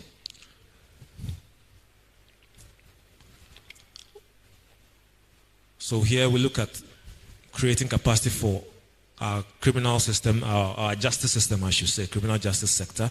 So it would be fine and nice to have laws, but if your lawyers, your judges don't understand cyber, how are they going to actually help you enforce those laws? So one of our key focus areas is to make sure that that sector is also dedicated with the right tools, the right understanding. Next. A key part of our work is what we call the point of contact. So someone has a cyber security incident or suffers some issue, they are allowed to call the CSA on this channel. So you have an email address, you have 292 that you can call us on. You can send an SMS there as well. WhatsApp is also available. So this is a crucial part of our strategy as an authority for us to be able to assist the country in securing our digital infrastructure. Right, so the trends we gather from those calls that we get from the public is of interest. We don't just take the calls and leave them there. We use them to develop what we call advisories. So on the right, you see that we've listed a few of them that have been released between January and September. Over the course of that period, we had over 9,000 calls. You see that 9% of them are actually incidents. The top 5 are listed below. Cyberbullying was on top. Most of us might remember the loan scams or the loan apps that people were using to bully some of our friends to take your details and then come and threaten you later that if you've not paid, you're a criminal. So that accounted for a high number of bullying cases. Next slide. Now, in the digital realm, if you're impacted by an incident, someone needs to be able to support you. In the physical world, you might think of the fire service. So in the cyber realm, you have what we call emergency response teams. In Ghana, we have elected to go in a sectorial manner. So we have identified 9 sectors for which there must be incident response teams that work with the national one. I think my colleague, Mr. Richardson, shared that earlier. So here we see Bank of Ghana that looks after the finance and banking sector, and then the NCA, which looks after telecommunications. These are just 2 of the 4 that we have active. There are 5 more to do, and we are busy at it. Children are a key part of our strategy, and in terms of awareness, we are busy with them all year round. As of now, we've done over 88,000 students in awareness creation. We have what we call the Cybersecurity Challenge as well. You can think of it as the NSMQ for cyber, where we organize a quiz. We train the children and we organize a quiz. As we are here, they're also having the Southern Zone finals. By the end of the month, we'll have the final of finals, the national level, so keep an eye out. We'll be accepting the media to be there to cover it. Next. Right, so we've touched on critical information infrastructure. Basically, the idea for CI is the fact that these are infrastructure that, if this impacted by any cyber event, could result in either a national security issue or impact socio-economic well-being of the nation. I think one of us mentioned the ECG incident, and that's a very classic example of what can go wrong if a CII is touched. So we have 13 sectors that have been designated under the law, and the CSA is mandated to make sure that they are following standards. And on that basis, we have what we call a directive for the protection of CIIs. It has a baseline of practices that each of such organizations that have been classified as such should follow. And therefore, it's crucial for us to enforce, and that's what we are doing. Next. Now, the other regulatory activity that we have focused on is around licensing of service providers and then the accreditation of professionals and establishments. The whole idea is because cybersecurity is a sensitive endeavor, you have people like this working in the ecosystem. They go in, they touch sensitive systems. You invite someone to come and do a penetration test for you. He sees everything in your environment. If that person is not ethical, when he's gone, he probably has all your data in his pocket. The next time, it's you yourself that are attacked. So the law mandates the CSA to make sure that operators in the sector are properly licensed and regulated. And that's what this exercise is about. So starting in March, we started the exercise. We are registering the service providers. We are registering professionals as well. And it's important for us to support this so that the ecosystem is sanitized. You have the right people, the right qualifications, and that are accredited to do the cybersecurity job. Now, all that we've been doing has not been in vain. We've been recognized worldwide. If you look at the chart we have there, we have 2017 where we had a score of just 32.6. This measurement is global. It's done by the ITU, the International Telecommunications Union. They have a global cybersecurity index. So they go around, they measure 5 key areas: legal, technical, organizational measures, your capacity development, as well as cooperation. And 2017, we were 10th in Africa, 87th in the world. But on the back of all the work we've been doing between 2017 and 2020, we are now 3rd in Africa and 43rd in the world. And we are not stopping there. We are moving forward with a vision we call 125. And that vision says that we want to be first in Africa and among the top 25 in the world. So we'll be looking forward to your support as media as we go about all our various activities. We are working with our sister agencies, NITA especially, to make sure that that vision is achieved. Thank you very much. Thank you very much, Stephen, for that excellent presentation. So, for the sake of time, we are going to allow the other agencies to do their presentations. Then we'll have a session for the various questions. So I'm going to invite, the Deputy CEO from GIFEC to kindly do her presentation, and then we go ahead. Thank you very much, Madam.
Stay here. Okay, so good afternoon to us all. It is honestly a great honor to be here amongst you, and a privilege, honestly, to represent the Ghana Investment Fund for Electronic Communications, GIFEC. And where's Solomon? Solomon, you are a prophet. You said I was the CEO, but please, my pay grade doesn't get there, please. I'm the deputy CEO, okay? So that's the clarification, deputy CEO. So my sister agencies, they've spoken a lot. I think they've done half of my work for me, because they've told you the things they do there, which kind of is similar to the things we are doing, but we are not a regulatory agency. We are an implementing agency. And as I said, we are the Ghana Investment Fund for Electronic Communications, GIFEC. So they've spoken a lot about how the world has changed. And the question I ask is it COVID because? And I think I will answer it here and say yes, COVID has indeed changed the way we do things. There has been a rude awakening of the way we do things, and it's all has to do with COVID, and ICT has changed that. And we've seen this technological advancement. They've spoken a lot about it here, the things they are doing, and it's all moving in the right direction. And as CSA said, we have even been recognized as well. That's all good, yes. But the effects of the technological advancement is also there for us to see. And that is the gap. There is a yawning gap, especially in the developing countries. Because if you take ICT equipment or internet, you get some places that, especially the rural areas, that have no access to internet or their connection is not stable. And when it comes to ICT equipment, for example, there's no equitable distribution. So many places in the rural areas do not have access to the ICT equipment. So this divide, we have the gender divide and we have the universal access divide. Next. So then GIFEC comes into the picture and is one of the agencies under the Ministry of Communications and digitalization, MOCD. And our vision, we are Universal Access Fund. And we are here to innovatively manage this Universal Access Fund with stakeholders, collaboratively with stakeholders to achieve the universal access. And honestly, we do this for the unserved and the underserved in the country. That's people, the vulnerable people, people who do not or would not have ready access to either ICT equipment or internet access. And that's our vision, to facilitate it. Then we have stakeholders, the GOG, MNOs, fellow Ghanaians, international partners. Next. Our mandate is in 3 core areas or 3 core programs. And we have the rural connectivity, and under that we have the 2 projects. We have Rural Telephony Project, the Ghana Rural Telephony and Digital Inclusion Project. And the second one is the Cyber Labs Program. We have the ICT Capacity Building and Skills Development Program. So what is the Rural Telephony Program? I think Solomon made mention of it.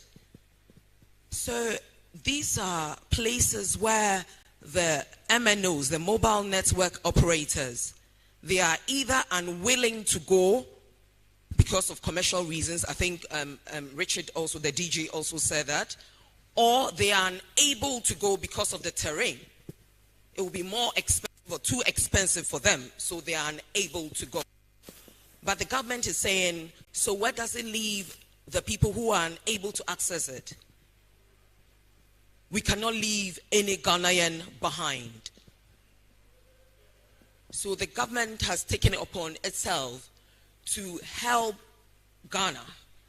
And we've done it in 2 ways. As I said, the Rural Connectivity Program, this one, the telephony program, and this one was done between the years 2017 and 2019, where GIFEC collaborated with some of the MNOs, the likes of MTN, Ericsson, to build 447 of these masts. And it's actually served about 1.5 million Ghanaians. That was between that time.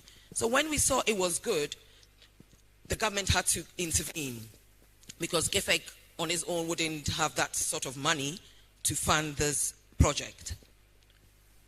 In 2020, the government of Ghana borrowed money, and this was passed by Parliament, and is a whopping 155 million euros to do this project. And is the Ghana Rural Telephony and Rural Inclusion Project. I think I mentioned it earlier. And we are building 2016 rural sites across Ghana. To date, we've done 1,010. And we have 1,006. We're still in the process of doing that one. The 2016 sites are estimated to benefit 3.4 million Ghanaians. 3.4 million Ghanaians. To date, the 1,010 is benefiting over 1 million subscribers. So we can go to the next one. Our next program is the Cyber Labs program. And what is that about? Cyber Labs. These rural folks, they don't have access to ICT. You get to some schools, they don't have any ICT lab. Or if they do, it's not good enough, you know, because you can have just about 3 or 4 computers, and you have, you know, the whole school actually using just these 4 computers. But that is not right. So that is the program that we embark on. We go to these schools and we set up ICT labs for them, and we equip them with computers, with printers, with projectors, everything ICT to help these schools. Then we have the community ICT centers. And these centers have been built in communities, and they are equipped with internet, with equipment, as in computers, with printers, with projectors, for the communities. And we have 251 across the country that were built from 2017, but we are adding more to it. We have 9 which have been newly added, so it makes it a total of 260. And we have additional 21 at various stages of completion under construction. These cyber labs, or the community information centers, ICT centers, they are where we also train the indigents. We train the local people, and I will speak a little bit about that under the Cyber Labs program. But to date, as per the post over there, we have done 1,015. We have actually supplied laptops, computers, 1,115. Then for institutional support, that's different institutions, we've done 61.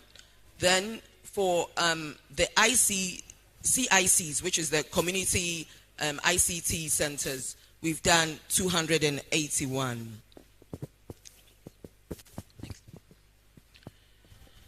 Last but not the least is the ICT capacity building and skills development program. So if you have all these equipment and people do not have the knowledge, the wherewithal to do it, then what happens? So we have also taken it upon ourselves to go to these communities and train the vulnerable, the unserved and the underserved. And when I say train them, people, they are, it's a mixed bag. We have the KIAs, or the head porters. We have children. We have market women. They all come under this program. And to date, I'm happy to say that GIFEC, in collaboration with ITU, that's International Telecommunications Union, and other international partners, we've come up with this DTC, Digital Transformation Center programs, and we've trained 14,600 beneficiaries in digital skills. Then we have the UNESCO one.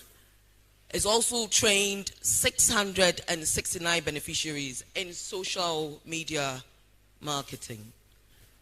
Then the big one is the Girls in ICT. I don't know how many people are aware of the Girls in ICT in this room. So, some people are, that's excellent. I thought I was going to see some more hands, but okay, but it's not good enough. That means we are not marketing ourselves enough. This Girls in ICT program, it was an initiative by the International Telecommunication Union, and they set a day aside to empower and encourage girls so that they could take up careers in ICT. But under the visionary leadership of the Minister for Communications and Digitalization, Queen of Digitalization, that's what we call her, she thought that one day, because we were recognizing it as well, but she thought one day would not suffice for Ghana, because they are doing it over there. One day is fine, but here in Ghana, the divide is wide. As I said, it is a yawning gap. So she came up with this program where 8,000 girls in a region, so they take the 1,000 girls from different districts within a particular region, and they are trained for a week in basic ICT skills and coding. They are trained by teachers, and these teachers, before they train the girls, they are also they also undergo some form of training. So they call it trainer of trainers. They undergo some form of training. and they are able to transfer this knowledge to the girls. So the girls are trained for one week, and at the end of the training, an exam is held.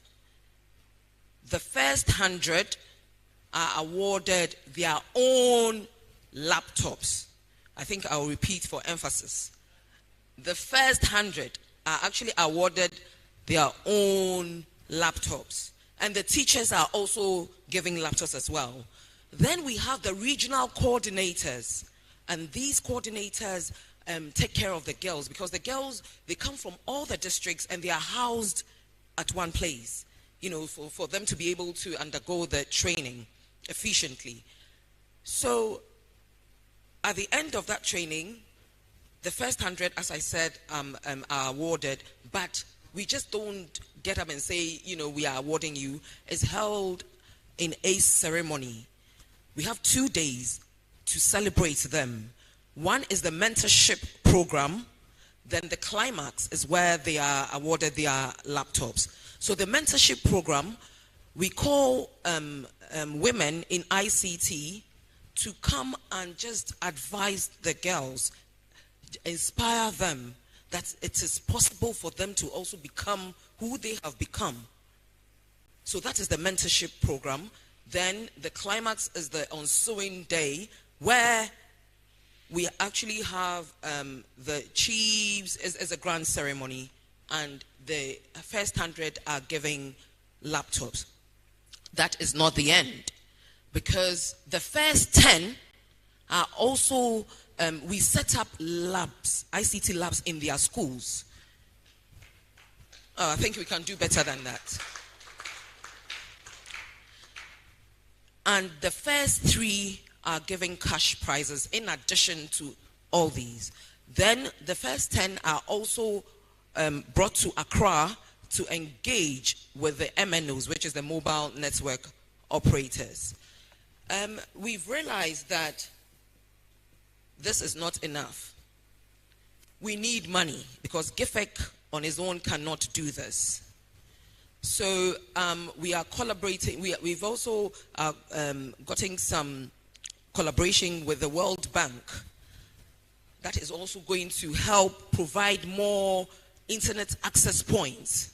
They're going to use our own infrastructure, which is the community ICT centers dotted across the country, to bring internet to these communities.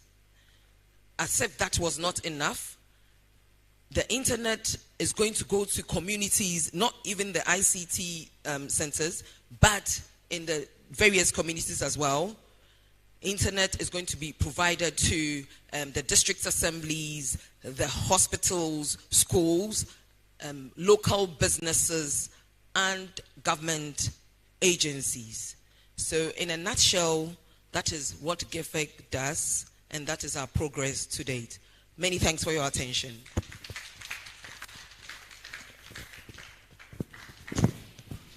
Okay, thank you very much for that excellent presentation. And moving on, I invite Mr. Kofi Ntim from NCA to give his presentation on NCA. Please, with a round of applause.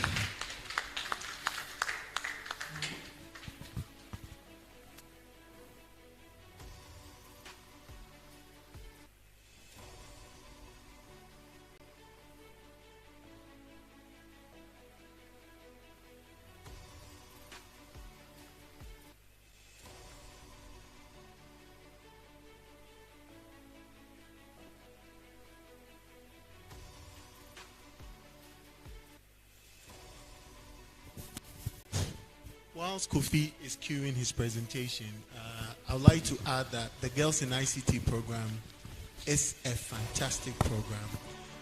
Actually, the first time I saw one was in Sefiwe, and I was so touched by these young girls. Some came in and said, look, until this program, we've never even seen a computer before. And they've won their own computers, and we teach them to write games, code, and all that. We just finished Eastern Region about a week ago, about 2 weeks ago, Before then, we were in the northern region, Tamale. Look, guys, the minister made an appeal when we were there because the funding is beginning to be an issue. And Eva, maybe you can take this over.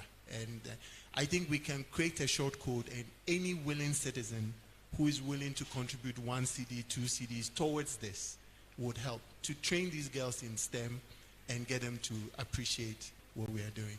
So a one-day event globally has become an all-year-round event in Ghana due to the minister's push and all that. So fantastic innovation, and thank you. All right, thank you. Good afternoon. My name is Kofi Intimi Abuakwade, and I'm representing the National Communications Authority. I would like to commend all the sister agencies who have delivered their presentation. They are very excellent presentations, and I hope I'll also be able to follow suit. So our presentation is on the mandate of NCA and its role in the digital economy.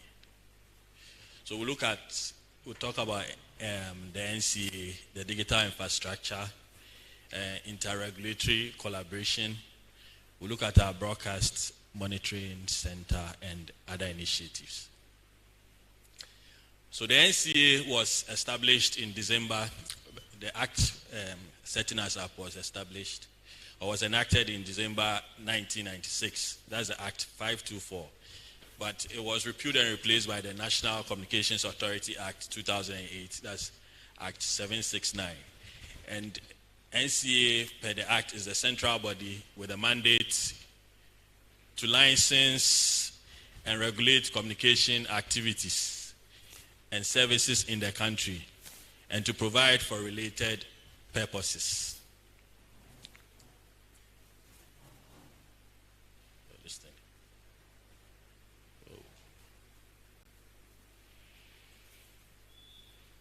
Whoa, what's going on?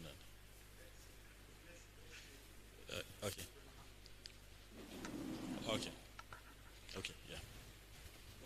So our vision is to become a world-class communications regulator that facilitates innovative, reliable, and sustainable communication solutions to meet stakeholders' expectations.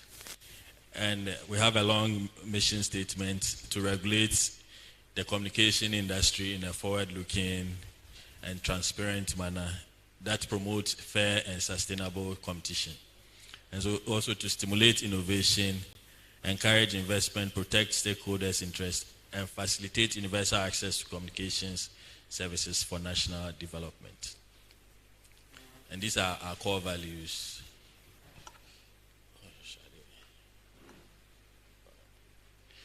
So we'll look at our objectives under the Act.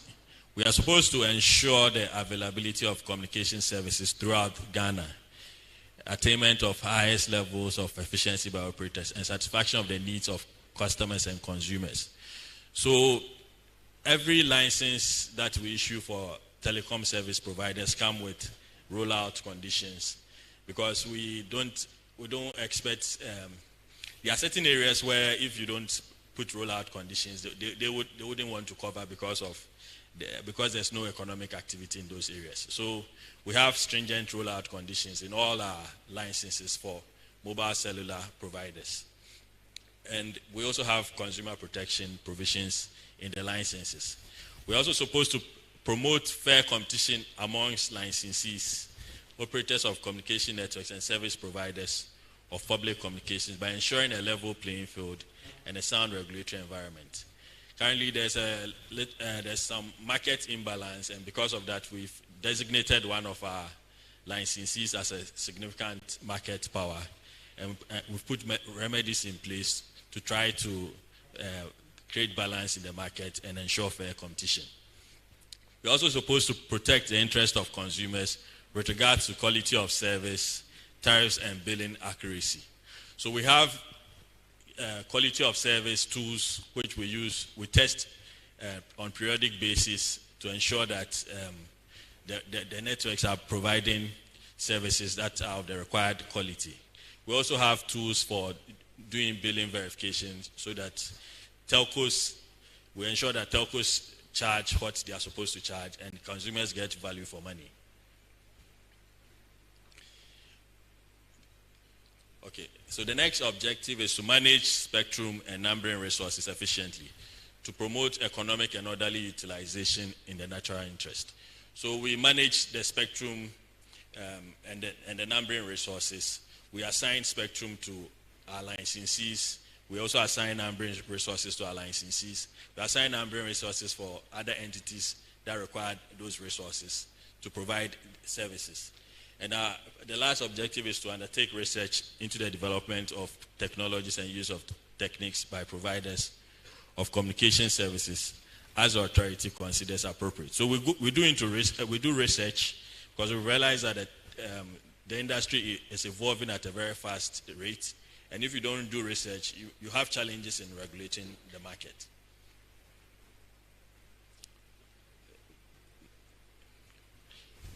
So in terms of functions, we grant licenses and authorizations for operation of communication systems and services. So if you want to provide telecom service or any form of communication services in Ghana, you need to seek an authorization or license from the NCA. We also advise the Minister of Communication on policy formulation and development strategies for the communications industry. We assign, allocate, and regulate the use of frequencies in conformity with international requirements. So in terms of spectrum allocation and assignment, we align with the ITU recommendations and the ITU resolutions. Ghana is part of Region 1. ITU has been divided into different regions, Region 1, 2, and 3. So we are in Region 1, which is mainly the African and the European region. And our spectrum allocation is always aligned with that. We are also supposed to ensure strict compliance with the NCA Act and regulations. So it's our mandate to ensure that players in the industry and citizens all comply with the NCA Act and the regulations. We issue and set national communication standards and guidelines. So this is done in collaboration with the Ghana Standards Authority and other stakeholders in the industry. We have a committee that does that. We adopt standards for the industry, and it's made up of Ghana Institution of Engineers, some stakeholders from the Ministry of Communication. So we have representation from NITA and other agencies under NITA. We also have a representation from academia and representation from industry as well. So we adopt all the international standards, international standards, and ensure that it's enforced. So we develop guidelines and regulations to ensure its enforcement.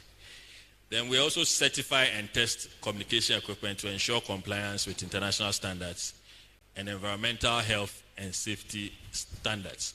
We have a lab, a type approval lab at the NCA, which we use to test electronic communication equipment that are imported into the country.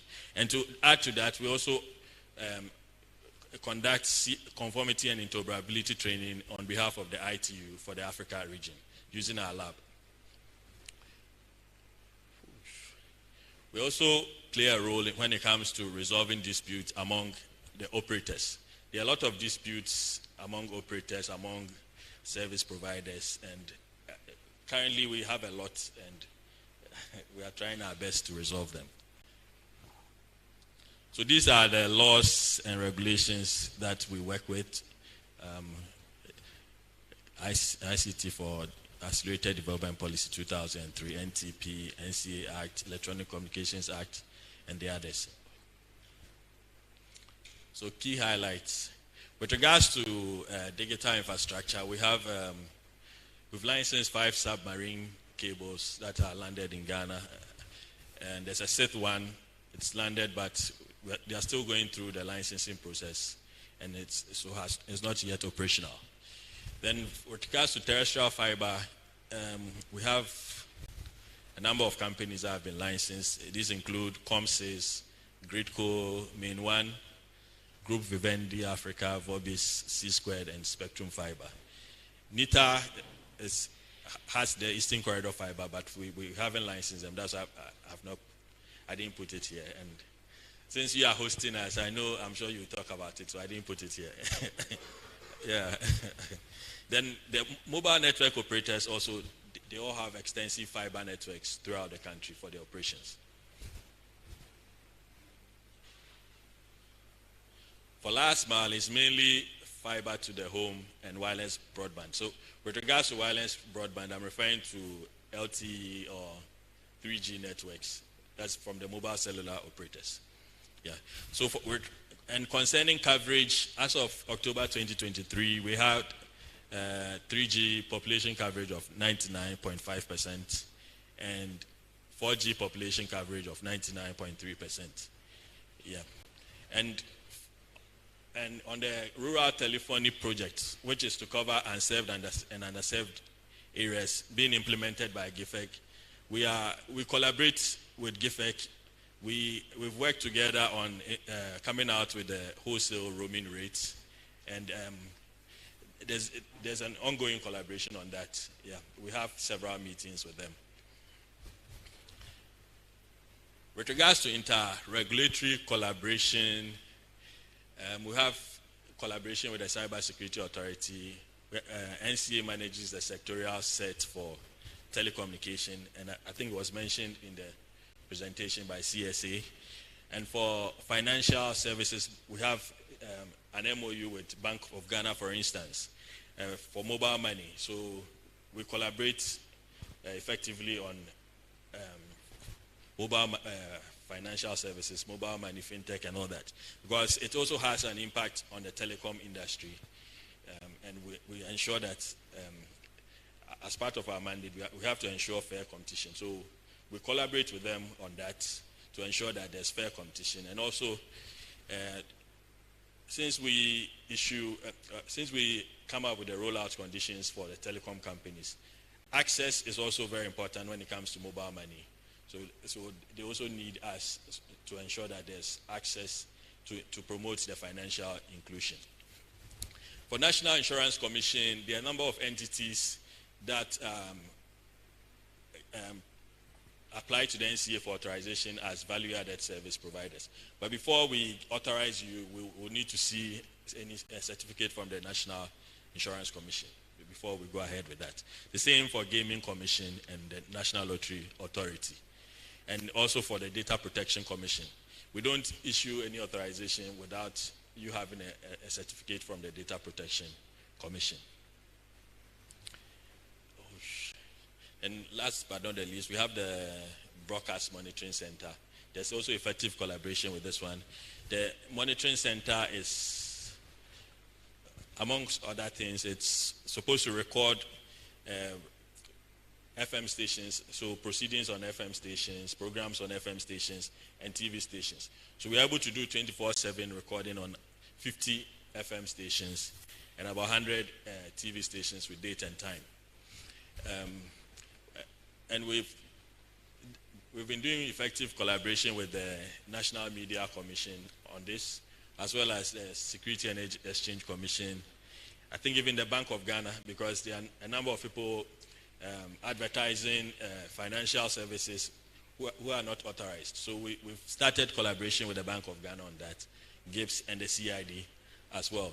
And also, this has been very beneficial to the National Media Commission because they should have set this up ideally. So it's significant capex. We've absorbed that for them, and it's very useful for them. So we're able to reproduce videos and clips to support investigations and prosecution.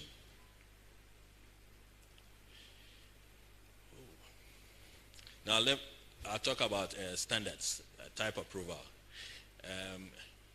So with type approval, I think Solomon even spoke about printers and all that. Currently, we have a type approval regime to ensure that equipment that are brought into the country meet national and international standards. We have a port inspection regime. We inspect items at the port, but it's still not 100% foolproof. People bring things in their suitcases, and also things are brought into the country through unapproved routes. And for mobile phones, for instance, type approve all the mobile phones that come into the country, but the other ones which still get into the country through suitcases and other routes. So we'll have to find we are working on other solutions like the Central Equipment Identity Register, for instance. It's not operational yet. But with that, you cannot use a fake phone or a substandard phone on the network. So you can bring it in all right, but when it gets to you connecting to the network, then that's where you have a challenge. It's a work in progress. That has not been implemented yet. So that's why we didn't really put a lot of information on it here. So why do we do type approval and all these CR and all that? We are doing that to ensure that there's availability of quality and safe ICT devices and network equipment for the digital economy, and also to ensure that there's interoperability. Those who use substandard phones and fake phones, sometimes they may have challenges with quality of service. Your network may be bad, but it may not be because of the network, but it's because you are using a substandard or a fake phone. So we've done extensive education, but there are still challenges. Some people knowingly buy the fake phones because of affordability, and some too buy it because they cannot afford an iPhone or a Samsung, but they are fake ones that are similar and cheaper. Status symbol, they will still buy it anyway. So there are challenges, and the education is ongoing, and we hope we'll be able to convince everybody to appreciate the need to purchase a genuine phone. And secondly, affordability is a big issue. So there should be a discussion on how we can get affordable devices which are genuine on the market, probably through assembly. But that's probably beyond the NCA. That will be a bigger discussion at the ministry level. Then we have other ongoing initiatives. We are working with the World Bank to develop a regulatory sandbox that will serve as a testbed to encourage innovation in the digital system.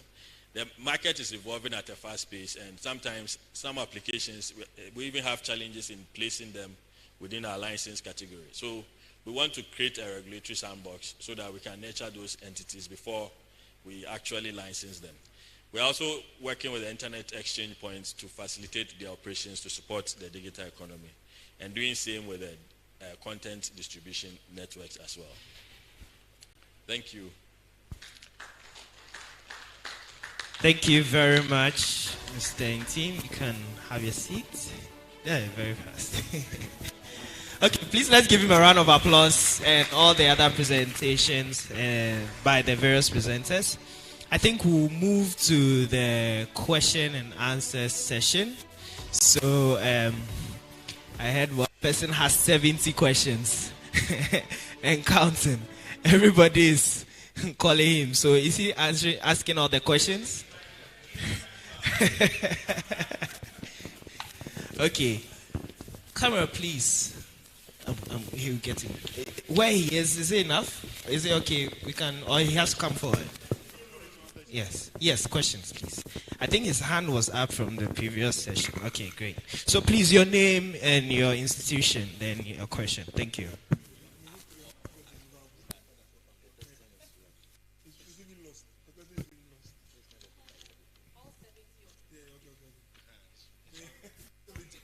Okay. My questions are very direct, though, very simple questions. How about 4 of them? Can I ask everything together? Okay, so the first presenter from NITA, yes, you spoke about a commercial data center. Hello. Okay, the commercial data center. I'm a bit. Hello. I'm a bit confused about whether there will not be a regulatory overlap, because if it's a data center, Data Protection Commission, if you can explain to us, because you are coming to regulate data centers, and Data Protection Commission, they are supposed to ensure that our data is not being. So if you cannot explain to us, then the digital economy policy. I think one of the challenges we've had in this country, and probably even across Africa, is once there's change of government, whatever policies that they just throw it somewhere and say that these people didn't. I mean, what they are doing is not proper. They want to do their own thing. What assurances can we have that this policy that we say is coming in over the next 10 years, if there is change of government, there will be continuity? We don't legislate our continuity in this country. So what is the guarantee that we are going to have something going? The next question is about nature itself. I have been told by somebody who is within the industry that nature itself, you probably even need like a real solid complement of staff to be able to do proper regulation. So if you can tell us about that, are we sure that we have what it takes in terms of staff to regulate the industry as it is now? Then the last one, security. Cybersecurity, guys. There have been several reports about malwares being found in certain devices. I think the last presenter even alluded to it. In devices and even certain apps that are available in this country. I think Zenda and some of them were mentioned. I have personally had to write articles about them, even send them to your DG. And I sent them to the DG because when he was in the private sector, when he met the media, he used to walk to us to interview him. But now, availability, zero. Do you understand? Availability is zero. When I write to him, I send him stuff, it's as if I don't even exist. But he had walked to me several times. He knows, Sammy is technology, this thing. Yes, talk to me, because he was the time he was in the private sector. So I want to know, and that's why when you said media people should help, and I'm like, do you even talk to us? I don't, because you only invite us, come and cover cybersecurity month. Once it is over, that's the end. Or you are doing something, come and cover an event, that's the end. But when media people come, we want to ask questions. What are you doing? What are the policies? It's like nobody wants to listen to, talk to us and stuff like that. So I'm asking this question because I've asked the DG several times. He's not responding. So the more ways that we are finding in apps, more ways that we are finding in devices, in phones, what are you doing to protect us? Because I don't think it's enough to say that you've done this policy, it's gone to ITU, you have won this award, we are number 25 in this way. Those things are all fine. Okay. But these things that are now coming to us, our individuals are now facing those things. What are you doing to protect us from those things? Thank you very much. Thank you. So let these questions be answered. Then we'll move on to the next batch of questions, please. So the first, Mr. Richardson. So, the commercial data center. So I think my boss also mentioned about the converged nature of technology right now. Those days, you are going to need a radio set to listen to radio. You are going to need a television to watch television. You're going to need different devices to do different things. Nowadays, you need one device that brings all of it together. If you take NCA and NMC, for instance, if you look at how their roles are very converged. So we are in an era that we call something collaborative regulation. Collaborative regulation. You can't do it on your own. Our roles and responsibilities, take NCA, take NITA, take cybersecurity. There are a lot of overlaps. But luckily for us, we sit under one mother ministry. If we were in different ministries, fine. It would have been very chaotic. But once we sit under one ministry, we come together. So if you look at the data center regulation, for instance, data center goes beyond just data. Although ultimately, you have data sitting over there, but there are infrastructure sitting over there and then stuff like that. So we have collaborative. We are even looking at a point in time where you find out that we do regulation in such a way that the businesses will just pay just an amount, and then within that amount, maybe NCA have their portion out of that amount. NITA has their portion out of that amount, so that you don't overburden the businesses. So for this kind of data center regulation, but data center is largely an infrastructure of which data sits there. So in developing the regulation, you find out that we will collaborate with almost all the agencies. If you look at the data center, for instance, cybersecurity also have a key role when it comes to data center regulation. So you find out that we will see that there are bits and pieces, everything like that will come from this organization, and all those sort of things to do the data center. But at the end of the day, one institution will have to anchor it. So that is how it goes. On the digital economy policy, as to whether there will be continuity or not, if I tell you about I said ICT for accelerated development, the first policy, it was actually at Kufuor's time, 2003, that it was initiated. We implemented through different governments till its tenure ended. So I can assure you, normally these ones sit at the agency level than at the ministerial level. The ministry will pass it, but you find out that when you take the digital economy, NCA have a specific mandate in there. Cyber security have a specific mandate, NITA. So we all tease it out, and then we assimilate this thing into our work plans. And so that is how these things are actually implemented. So I can assure you, for some of us who have been in the system for a while, such policies normally outlive government. The NITA staff strength, I'll leave to my boss. My boss himself is here. And then cyber security will also take that one. Thank you. Sammy, ask him why is he leaving that to me. You should answer it. You did the presentation. Sammy, so the commercial data center versus the data protection, we work with them closely. In fact, when they do monitoring, we go after them. We go behind them to also do our audits.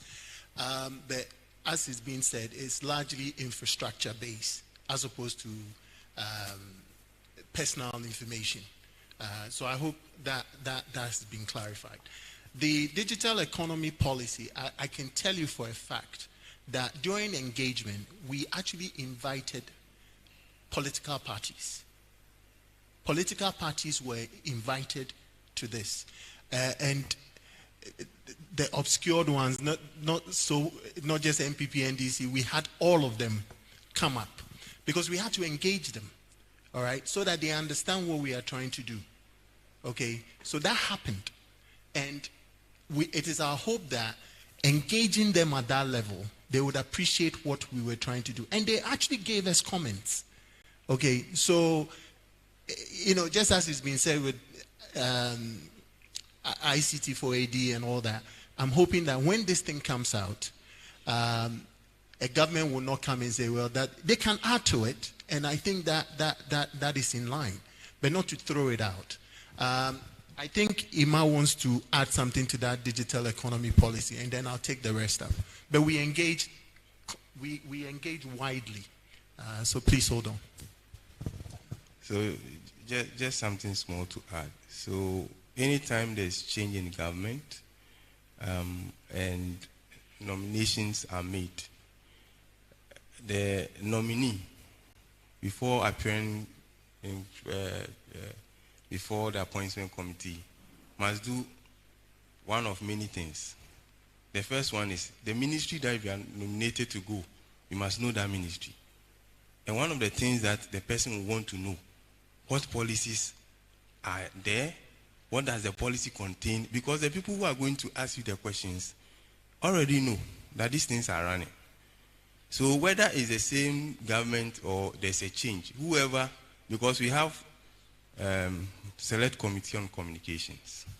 Some of their members will sit on this committee and they will ask these questions. So when you come, the policies don't change because you have to tie in your manifesto, and they ask all these questions before they even put their manifestos together. They want to know the policies that are available in all sectors, and they capture some of these things. So they just don't throw it away. But like we did for the Ghana ICT for AD policy, we engage political parties, we engage the parliamentarians. This one too, we did engage them so that they know how the direction is, because the policy is not about a government, it's about the sector and how the sector has to function. So if you become a minister and you change everything, you are going to have a challenge even implementing your own manifesto, because you will not have the policies available to do anything anyway. So it's better to run the thing and implement it in a way that speaks to your manifesto. And we all, as civil servants, what we have been advised to do is that we are interested in manifestos which are policy directions of whichever government. So once they put them out, it doesn't matter who the party is. We must get all of it. Because whoever becomes the government, that becomes the policy direction. And we work with that. Thank you, Ima. And the final point was the NITA staff issue.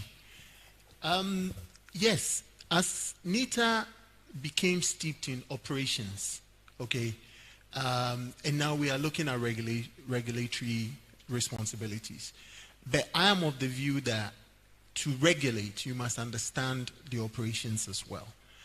So yes, we do have the technical know-how, but we are trying to augment that with certain regulatory expertise. So the Honorable Minister actually seconded someone who had been through the NCA process, because we look at NCA as the big boy, and you know they seconded one Mr. Kwame Bachan to us, who actually assisted us, and we continue to.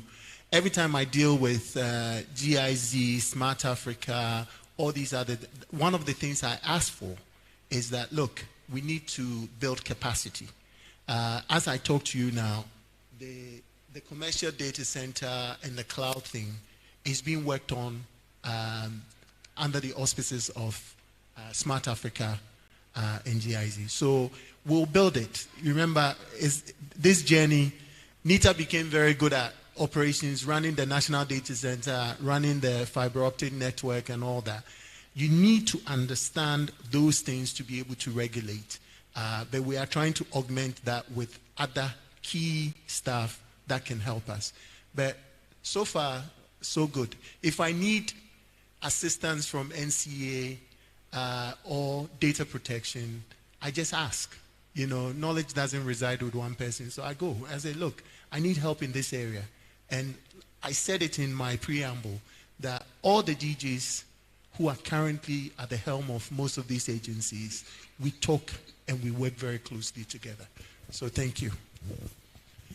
On the cybersecurity issue, I'll plead for my brother and colleague, Dr. Albert. He's under tremendous pressure. I was hoping that you would have mentioned that after the ICT, the Cybersecurity Month, he has a global conference that is starting 29th and I think 30th in this country. Global, World Bank supported and all that. So he's been under tremendous pressure. But I will personally take the message to him that he should make himself available to people that when he was in private enterprise, he came to. So please let me answer that for him. I beg you. All right, Sir Samuel, thank you for your questions. So the bit about the malware in software and devices. So what I can say is, you ask how we address it. Fortunately, we have partnerships with the likes of Google when it comes to handling matters about the Play Store. So maybe offline, what we can do is, those apps if identified, I can take them and engage them about it. We've had success doing this. I mentioned a bit about the loan apps. We worked with them along with Bank of Ghana to actually take a whole series of them down. So it's not a new process. They know us. We can engage them if we find such applications. So I think offline, I can take the list of any apps that you've identified and engage them on it. On the media stuff, adding to what DG has said, we have a communications lead now. So I can share her number with you so that if you have any questions that you want the CSA to address, you engage her. We are doing it already with the newspapers. I did one with, I think, Graphic last week, GNA also. So we are available. DG, like Director said, he himself might not be available all the time, but once you route it through comms, we can support you. All right? Thank you very much. He wants to talk to DG, not comms. He wants to talk to DG. We can answer the questions at least. So Sam, one of the things that we are looking at NITA through the enterprise architecture and interoperability program is that we're going to create a similar thing like Apple Store, and if there's a government app, it must come through that platform where you can download. You see, if we don't do these things, we'll just be duplicating efforts and all that. So By the time it gets on there, we would have sanitized it, we would have made sure say it's good. Then any other government institution, we'll start with government first because it's the biggest consumer of technology. And so that's one thing that we're looking, but they are looking at the other things for private sector use as well. Yeah. Okay, thank you very much. So the next batch of questions, one, two, I think one from Ghana Mathieu. Okay, so that makes it 3. Fantastic. So please, your name, organization, and your question. Thank you very much, but I'd like my girlfriend to go first. Thank you, Insura. So I guess my question would go to you about the devices and ensuring that only the ones that meet the standard are on the market. So I then ask, how do we ensure that there are no fake devices on the market? When one of the presentations was being made, they talked about even a toner that was found to be a fake toner being used. And we find that there are mobile phones, there are computer devices that are also fake. So in the apparel industry, you find Puma being marketed as Puna and Samsung being marketed with some Swiss letters and all that. So I ask you, we know that there is an affordability problem. So for people who cannot afford to buy the original iPhone or the original Samsung product, they will resort to those things, but only if they are on the market. How do you ensure they don't get onto the market in the first place? What's the extent of the collaboration with the ports and the border agencies to ensure they don't come in? So that's my one question to you.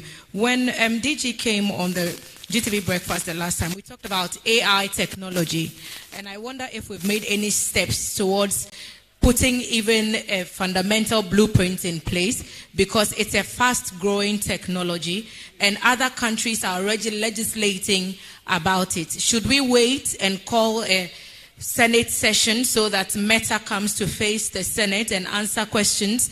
Now is the time, I think, for us to put the blueprint in place to handle AI. Other countries are doing it. Where are we? Thank you. So my question first goes to DG. So I took a look at the MOC website and I looked at all the agencies. From a very fabulously ignorant position, I see too many similarities. Why does NITA sit as an entity from CSA, from NCA? Because from a corporate governance perspective, NITA would be like the CTO of the business if the government was a business. And so I'm wondering why there are things that would have been a subset of what you should oversee sitting as authorities and entities on their own. You talk nicely about how you collaborate, and I dare say it's only because you're all in tech. There's a certain level of homogeneity in there. You're struggling with the other agencies because people have this silo mentality. But it works for you for now. When the budgets get bigger, it might not. How do you ensure that 5 years from now, you're all having a nice kumbaya around the fire? Question number 2 has to do with AI. But it's more about what NITA is doing with your counterpart agencies to ensure that beyond ICT for girls and things, we're actually seeing a deliberate plan to mainstream AI, its learning, its teaching, its application at as low as we can, because it's here to stay. The UK is predicting 2.1 trillion pounds as the revenue from AI as an economy alone by 2035. We can't sit and wait. So, what are your plans? Sorry, one last question. Then. Oh, that is about 3 questions. We'll forget. I'll forget the answers. So I've not written them down. I've noted them down for you, sir. You refresh my memory. Okay, please. Then go ahead. Yes, please. Last one. My name is Alfredo Boda, Ghana Meteorological. When Solomon was speaking, when he mentioned public sector, everybody laughed because I believe that public sector progress in ICT is lagging behind. I want to find out that on the certifications for the public sector workers and training, I want to find out if NITA is having a timeline that they want the public sector IT or public sector workers to have a particular certification, and if they are going to propose which one of them, or they are going to train up the public sector IT to bring it up to the level that they are looking at. Then also, I also like to ask from NCA why they are still not considering data not expiring, because all the agencies, it said when you buy something, it belongs to you.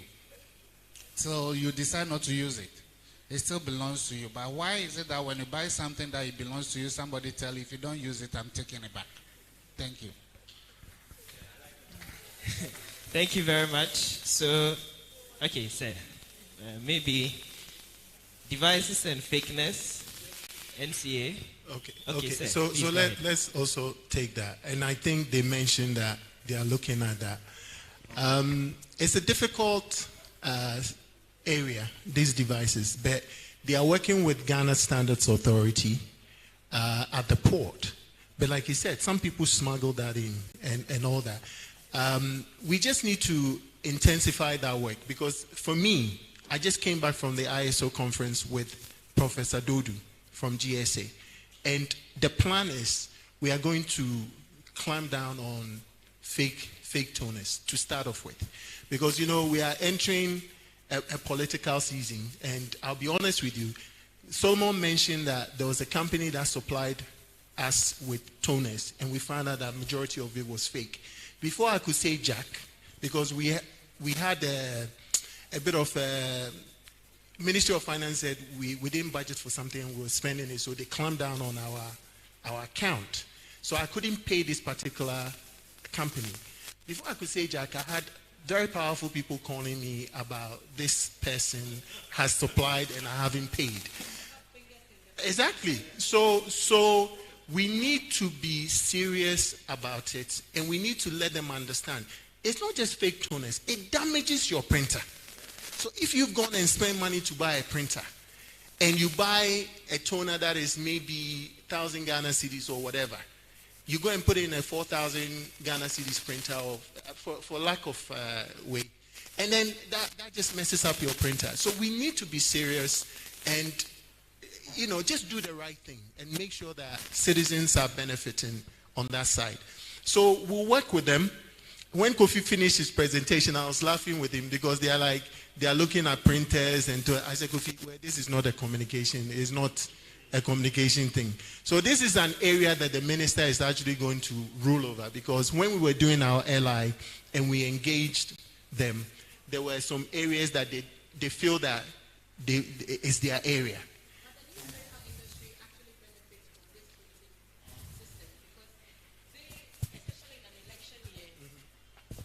How many people have seen an increase in the number of newspapers on the stands? It happens every election year.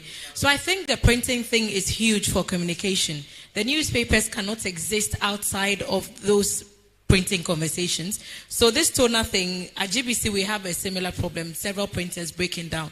So it's more than just a private thing where I need to print a letter. It also impacts on broadcasting, and I think that it's very, very crucial. So we are working on it, and I'm very sure that very soon you see a circular between NITA and GSA on this, so that we'll start. We have to tackle these things one by one. Okay, NCA is doing it at the port. I am not there. I'm thinking that when Kofi releases that thing to me, then because they have experience and they've been doing it, then it becomes work. But we'll work on that. So that's the toner. Please refresh my memory. So the AI. The AI. about strategy. So, Thelma, when I came on your show, I mentioned to you that we have an AI strategy document put in place, which, again, thanks to GIZ, they assisted us on that. That is with the minister. I must say she's been all over the place. Once she looks at it and releases it, we believe that we need to look at it and test some of these, AI models, whatever, use our own data. So we are working with our sister. Data protection actually championed this AI stuff. So it's not that Ghana is behind the scenes. We are working on it, and we have a policy. But we also belong to an international body. What Ghana Standards Authority has made me understand is that we can also take the European thing and apply it to Ghana, because we all sit under the ISO. So it's not about duplicating the regulations or whatever. If you find that it is. It's one of the pillars and stuff. So we are going to look data governance, AI, all those things are in there. Ima, I saw you raise your hands. You want to speak? Please give the mic to Ima to add. Yes. So innovation. So I wanted to add to the AI.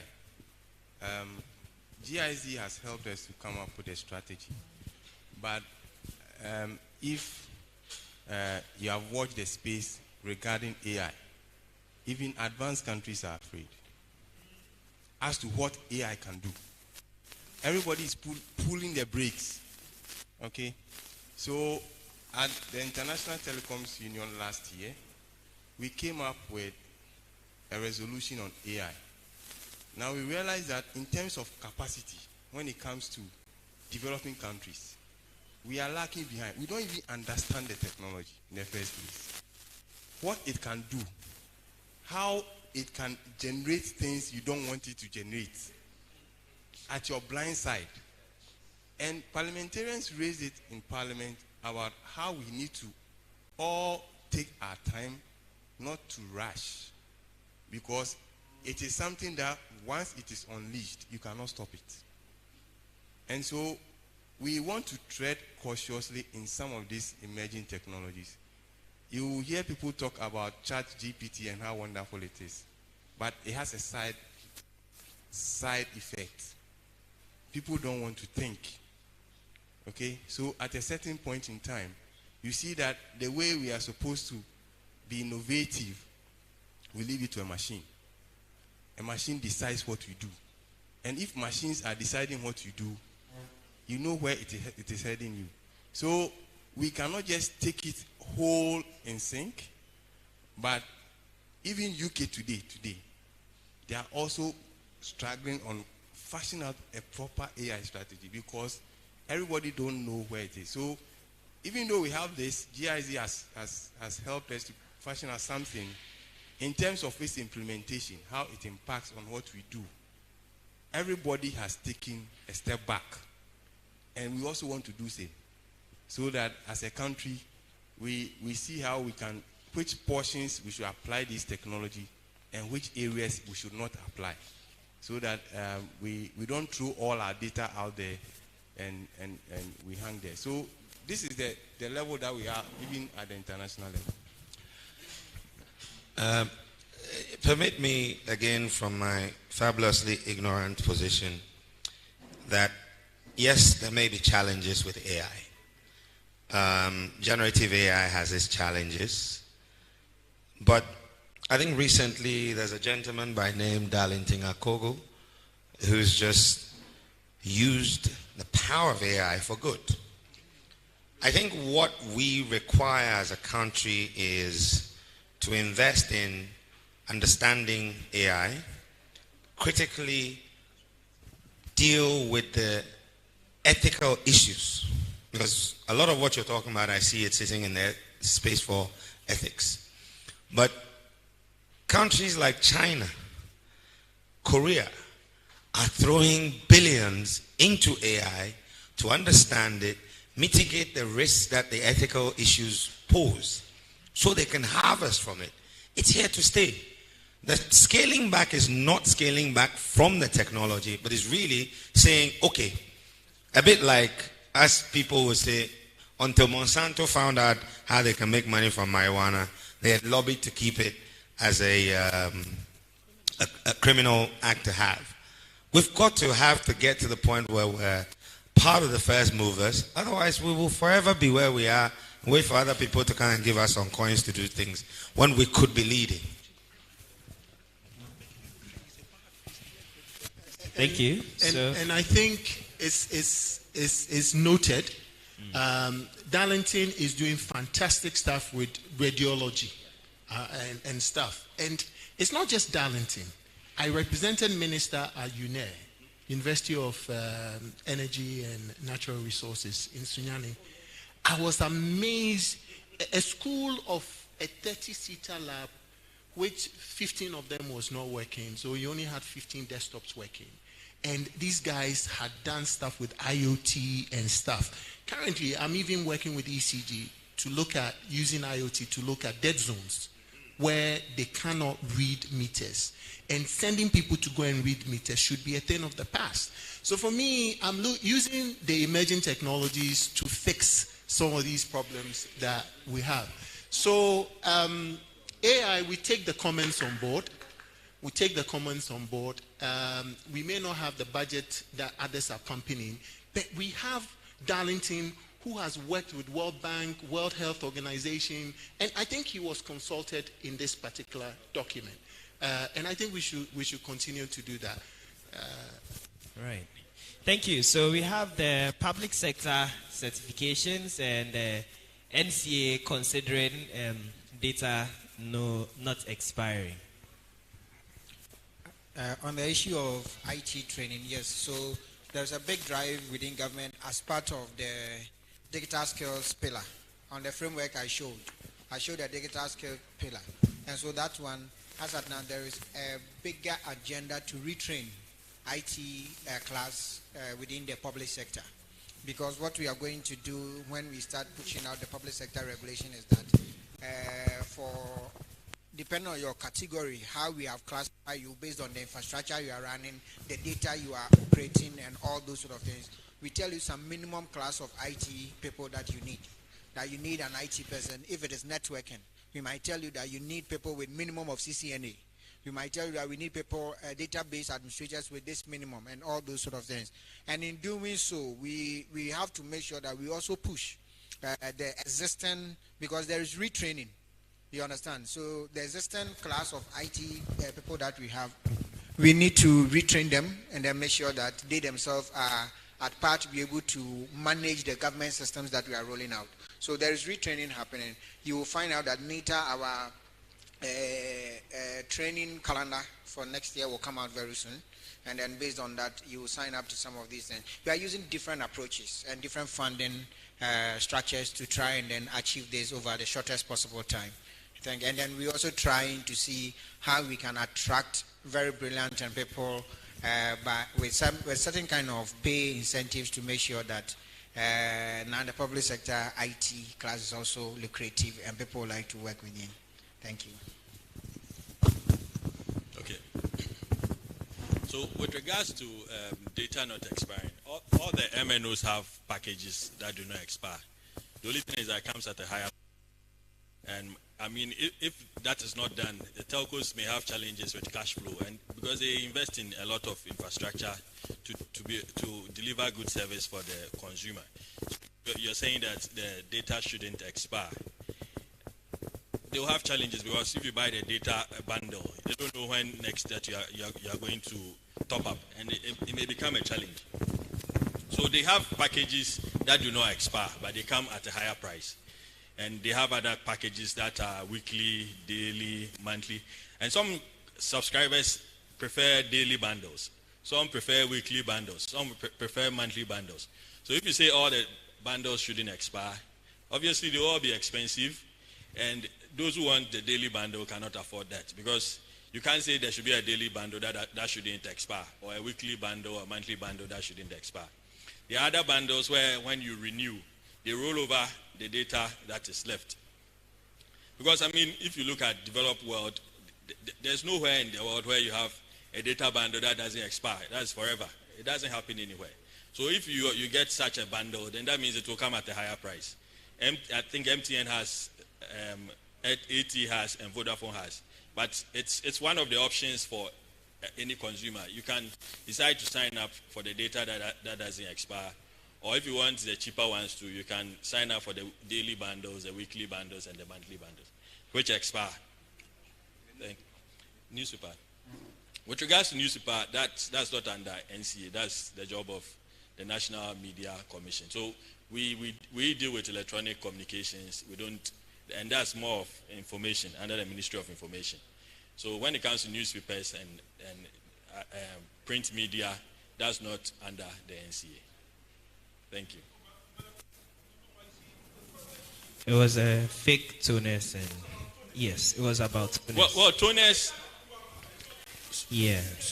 Okay, so for toners, as Nita mentioned, they will look at that. It's under their purview now, because for standards we deal more or less with electronic communication equipment. Devices. We don't monitor toners and all that. It's not part of our job. We deal with electronic communication equipment, electronic communication user devices. So NITA will have to take up the printer toners and all that as part of their job. Because when printers come into the country, NCA is not even called to come and inspect. They only call us when it's electronic communication equipment. That's when customs would let us inspect. But when it comes to printers and toners, they don't inform us. So we don't have any jurisdiction over it for now. Yeah, thank you. Thank you very much. A huge round of applause to everybody. Thank you very much for your questions. Moving on to the last item. Before lunch, we have...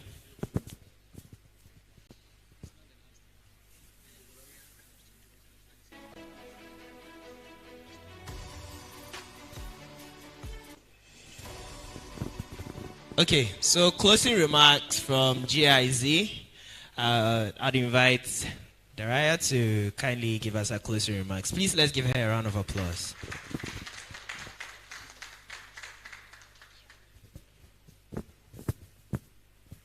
Good afternoon, everyone. I'm sending greetings from my boss, Emmanuel Mumuni, who is the DTC component head. He wished to be here, but he has other commitments. I want to congratulate the organizing team from NITA and all the resource persons from its sister agencies for putting together this very insightful workshop. We at GIZ, our main objectives are to facilitate knowledge sharing and collaboration between players in the digital ecosystem, but equally important also with the general public. And I think we can all agree that the workshop today served these goals, and we have been very privileged and happy to be part of it. I would like to stress that we would like to be part of future engagements like this as well. So hopefully we meet in a similar opportunity in the future again. Before we close and move on to the final item of today, the lunch, I would like to ask for a request from you. You all have been part of an exclusive group who has learned about the current priorities and initiatives of the government to strengthen the ICT sector. So please go out there and share this first-hand knowledge and information you received today with your various audiences, so everyone can benefit from this. We heard a lot of critical questions today, and I think we also received good answers to that, and I think you're all in a position to share what you've learned today with your various audience, so please do that on behalf of us. Okay, then I think I can close and we can move on to the lunch, and I'm handing over again to Patrick. Thank you very much. So before I announce lunch, before I announce lunch, I would invite Gloria Nyantechi to give us a quick announcement, and then we'll take a group photograph right up here. So, Gloria, please. Good afternoon. As it's mentioned, my name is Benyantechi from the Business Services Unit, NITA. I would like to give a short announcement. Hope you heard of the lunch we had somewhere in August about the ICT week. I'd like to talk a little bit about it. So going forward, NITA launched an ICT week somewhere in August, where we had a plan from the continuous years to be launching the ICT week, where we want all of you here to be part of us to do this because it's a national cause. We would like you to join us and then make this successful. So once again, we would like to call upon you again. Today is not the end, so you hear from us again about the committee that we will be setting and other stuff. So kindly be ready for us. Thank you. Please, let's give it up for Gloria. All right, thank you.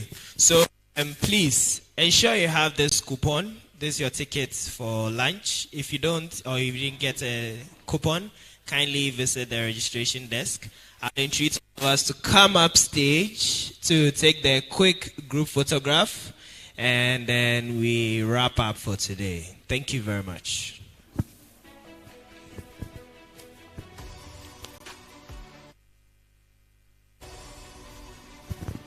Group photograph. Yeah, I think we'll get a few chairs here. Let's get some chairs here.